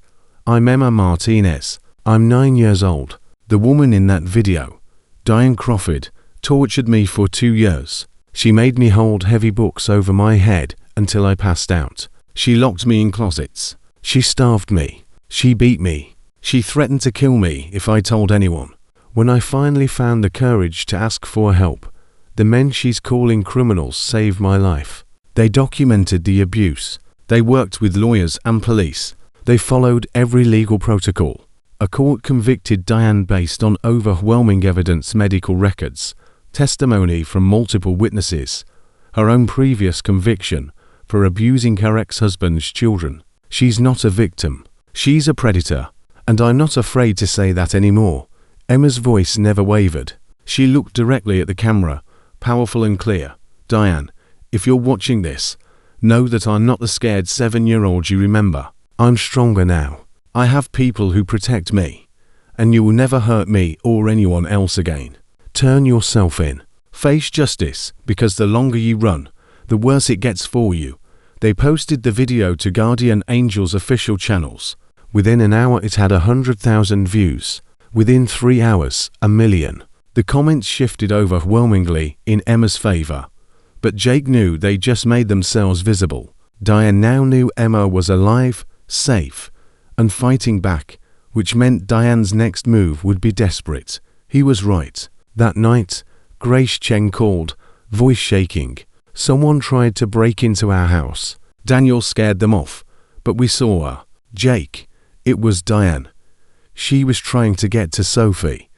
Is everyone okay? We're fine.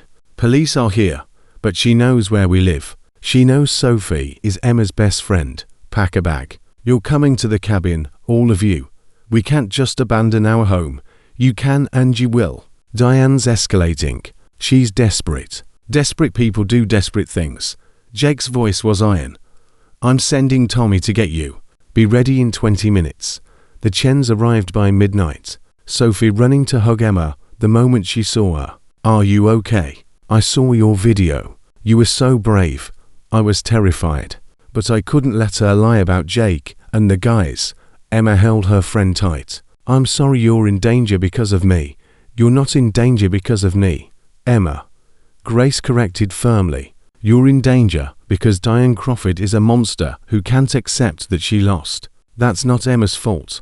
The cabin was getting crowded. But Jake didn't care. Everyone Emma loved was now under one roof, under his protection. Diane would have to go through a small army to get to any of them. Day 6 brought the break they needed. A gas station attendant in Bend recognized Diane from news coverage, called police. By the time officers arrived, she was gone, but she'd left a credit card receipt. Stolen card, but it gave them a location and timestamp. She's heading east, the FBI agent coordinating the manhunt told Jake, away from Portland. Either she's running for real, or she's trying to draw us away from the city. She's planning something. Diane doesn't run without purpose. Jake studied the map. What's east of Bend? Wilderness, mountains, places to hide, or places to stage an ambush. She wants us to come after her on her terms. Jake made a decision. We stay put. We let law enforcement handle the chase. Our job is protecting Emma, not hunting Diane. But Emma had other ideas. We can't hide forever. School starts again in 2 weeks. I can't miss 4th grade because she's playing games. We need to end this. We will when she's caught. What if she's never caught? What if she disappears into the wilderness and we spend years looking over our shoulders? Emma's frustration boiled over. I won't live like that. I won't let her steal my life again. Rosa intervened. Emma, I understand how you feel, but rushing into danger won't solve this. Neither will hiding. Emma stood up. I'm going to school in 2 weeks. I'm going back to my life. And if Diane wants to come after me, let her try. I've got guardian angels, police, FBI, and a whole community watching my back. She's one person. We're hundreds. She can't win. She can if she gets lucky once. Jake's voice was quiet but firm. All it takes is one moment of inattention, one gap in security, one lucky break for her. I'm not risking you on those odds.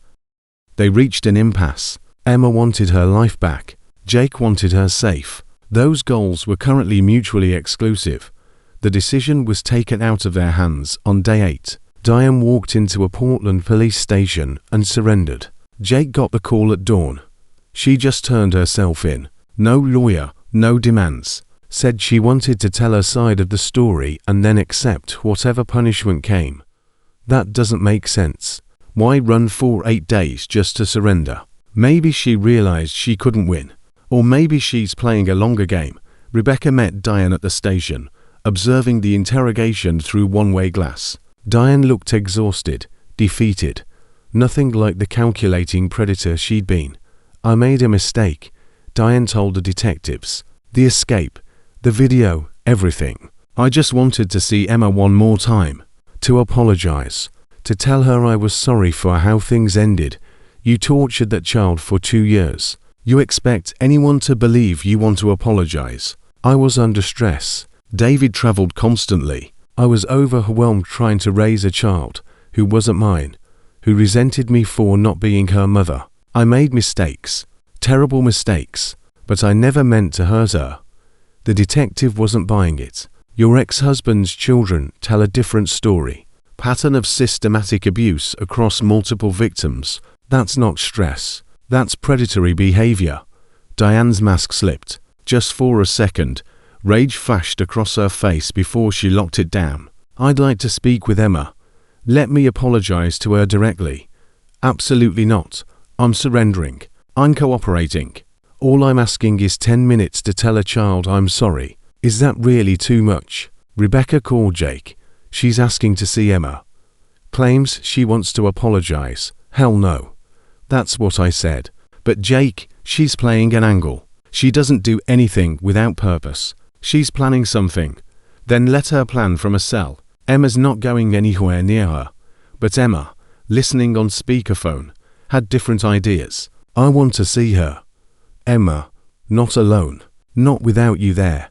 But I want to look her in the eye and tell her she failed. That I survived. That I won. Emma's voice was steel. She wants closure. I'll give her closure. The kind where she knows she lost everything and I kept everything that matters. Jake wanted to refuse. Every instinct screamed to keep Emma far from Diane. But he also recognized the look in Emma's eyes, the need to face her demon, to prove she wasn't afraid anymore. I set the terms. Supervised meeting. Police present, 5 minutes maximum. You feel uncomfortable at any point. We leave. Agreed. Agreed. They arranged it for the next day at the police station. Emma prepared by talking through her feelings with Dr. Walsh, practicing what she wanted to say, steeling herself for confrontation. You don't have to do this, the therapist reminded her. There's no shame in choosing not to face your abuser. I know, but I want to. I need to see that she's just a person, not the monster from my nightmares, just a sad, broken person who hurt me because she was hurt. Emma took a deep breath. And I need her to see that I'm not broken. She tried to destroy me and failed. The meeting was set for noon. Emma walked into the police station, holding Jake's hand, Rosa on her other side, Rebecca trailing with legal documents. They were led to an interview room where Diane sat in handcuffs, looking small and human, and nothing like the giant from Emma's memories. Emma sat across from her, spine straight, chin up. Jake and Rosa flanked her like guardian angels. Diane stared at Emma, drinking in the sight of her. You've grown. That's what happens when you're not being tortured. You grow. Emma's voice was calm. You wanted to apologize. I am listening. Diane's eyes filled with tears. Emma, sweetheart, I'm so sorry. I was under so much pressure trying to be a good mother to you, trying to make our family work. I lost control. I let my frustration hurt you, but I never stopped loving you. You never loved me. You loved controlling me. Emma didn't blink. Love doesn't lock kids in closets. Love doesn't make kids hold books until they pass out. Love doesn't threaten to kill kids if they ask for help. You're not sorry you hurt me. You're sorry you got caught. Diane's mask cracked further. That's not fair. I gave up everything to take care of you after your mother died.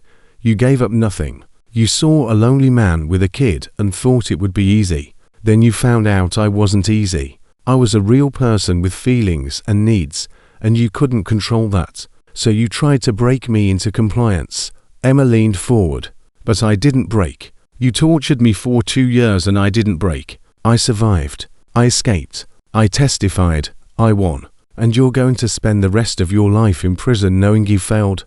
Emma, please. I'm not done. You wanted closure. Here it is. I forgive you. Not because you deserve it, but because holding on to hate for you takes energy. I'd rather spend it being happy. You don't get to live in my head anymore. You don't get to control my emotions. You're just a person who hurt me once and can never hurt me again. You're nothing to me now. Less than nothing. Diane's composure shattered. You little brat. After everything I did for you, trying to make you into something decent instead of the weak, pathetic child you were. There it is. Emma smiled coldly. There's the real Diane. The one who hates children for being children. The one who needs to dominate and destroy. The one who couldn't stand that I survived despite your best efforts to break me. You survived because I let you. I could have killed you 100 times. The officers moved forward, but Emma held up her hand. Let her talk. Let everyone hear who she really is. You were nothing but a burden from the day I met you. A whiny, needy, worthless little girl who couldn't even make her own father love her enough to notice I was destroying her. You think you won. You won nothing.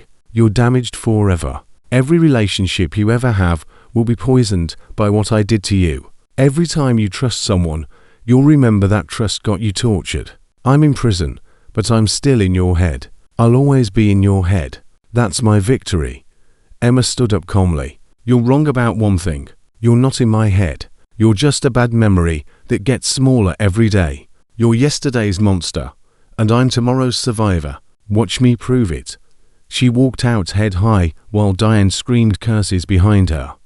Outside the interview room, Emma collapsed into Jake's arms, shaking but victorious. "I did it. I faced her and I didn't fall apart. You were incredible. I'm so proud of you." She's wrong, right? About me being damaged forever. About trust being impossible. Look around you, Emma. You trust Rosa. You trust me. You trust Sophie and Grace and everyone at Guardian Angels. You're not broken. You're healing. There's a difference. Jake tilted her face up. Diane wanted to see you crumble. Instead, you showed her strength. You won that confrontation in every way that matters.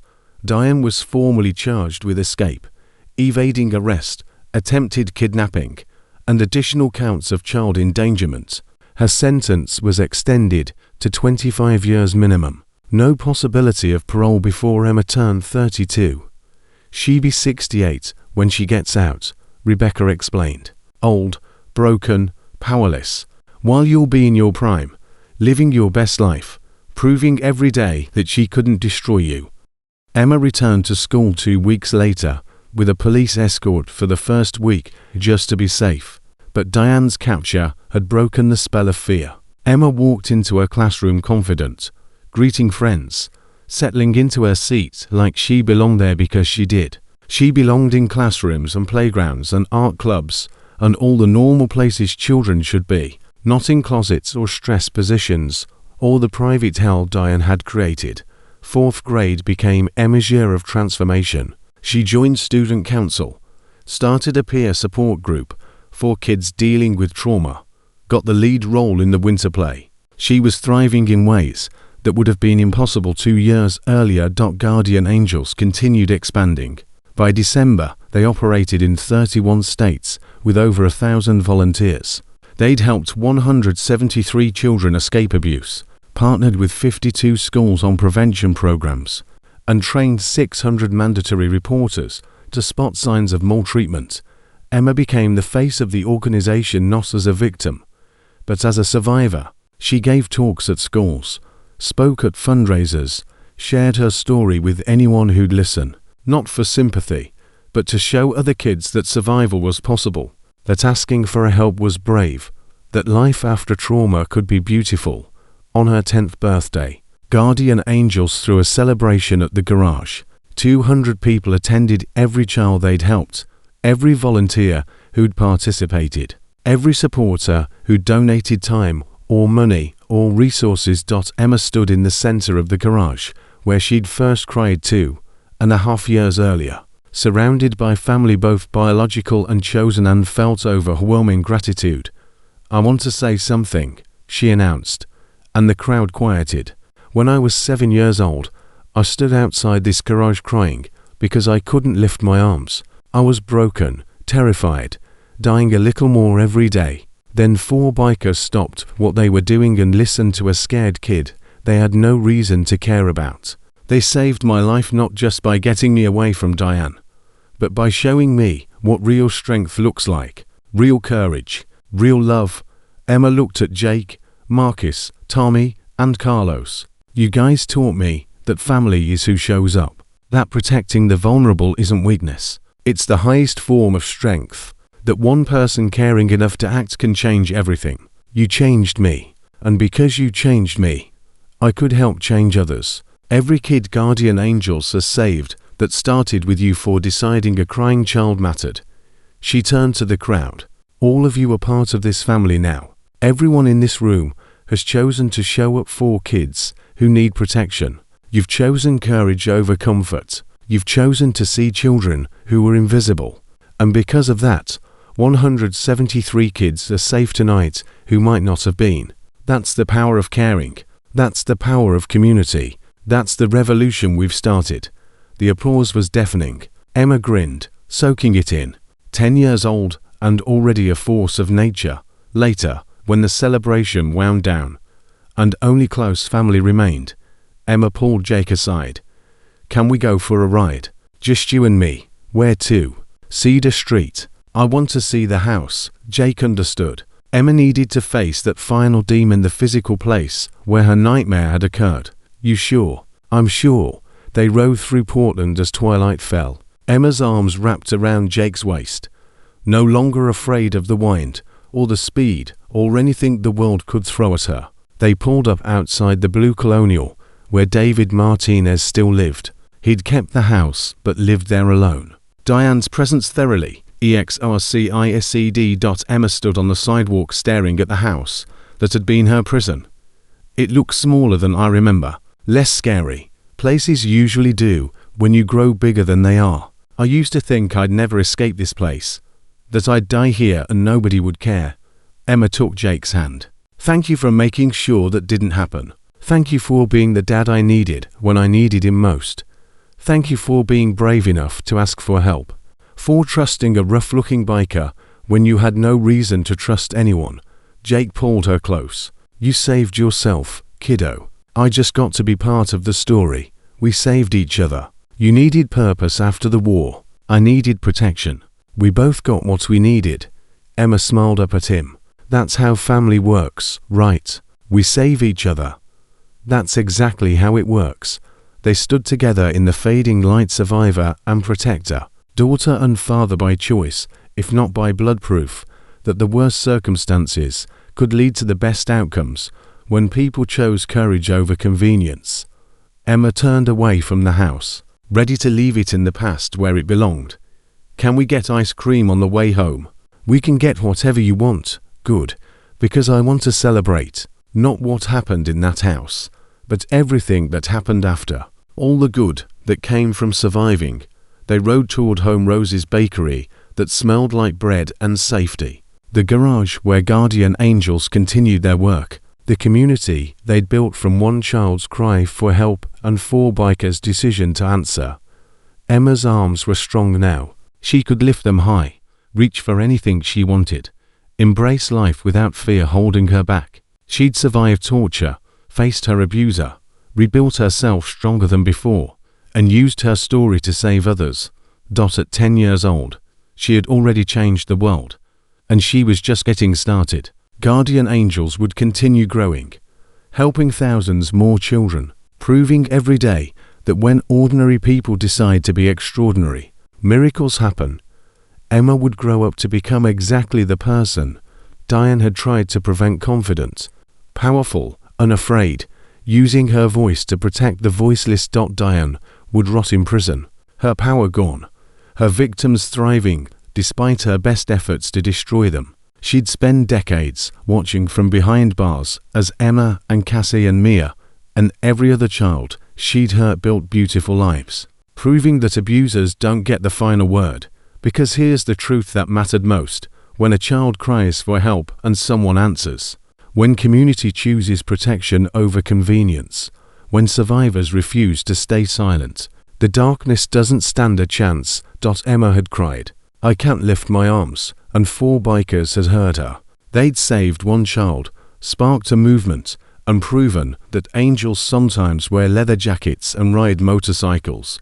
And the whole town hadn't just been shocked by what the bikers did next. They'd been inspired to do better themselves, to watch more carefully, to listen more closely, to protect more fiercely. One cry for help had changed everything. One answer had saved countless lives. And the revolution born in that moment would echo for generations, protecting children who hadn't even been born yet, proving forever that every child deserves a guardian angel and every cry deserves an answer. Emma could lift her arms now. She could do anything, and that made all the difference.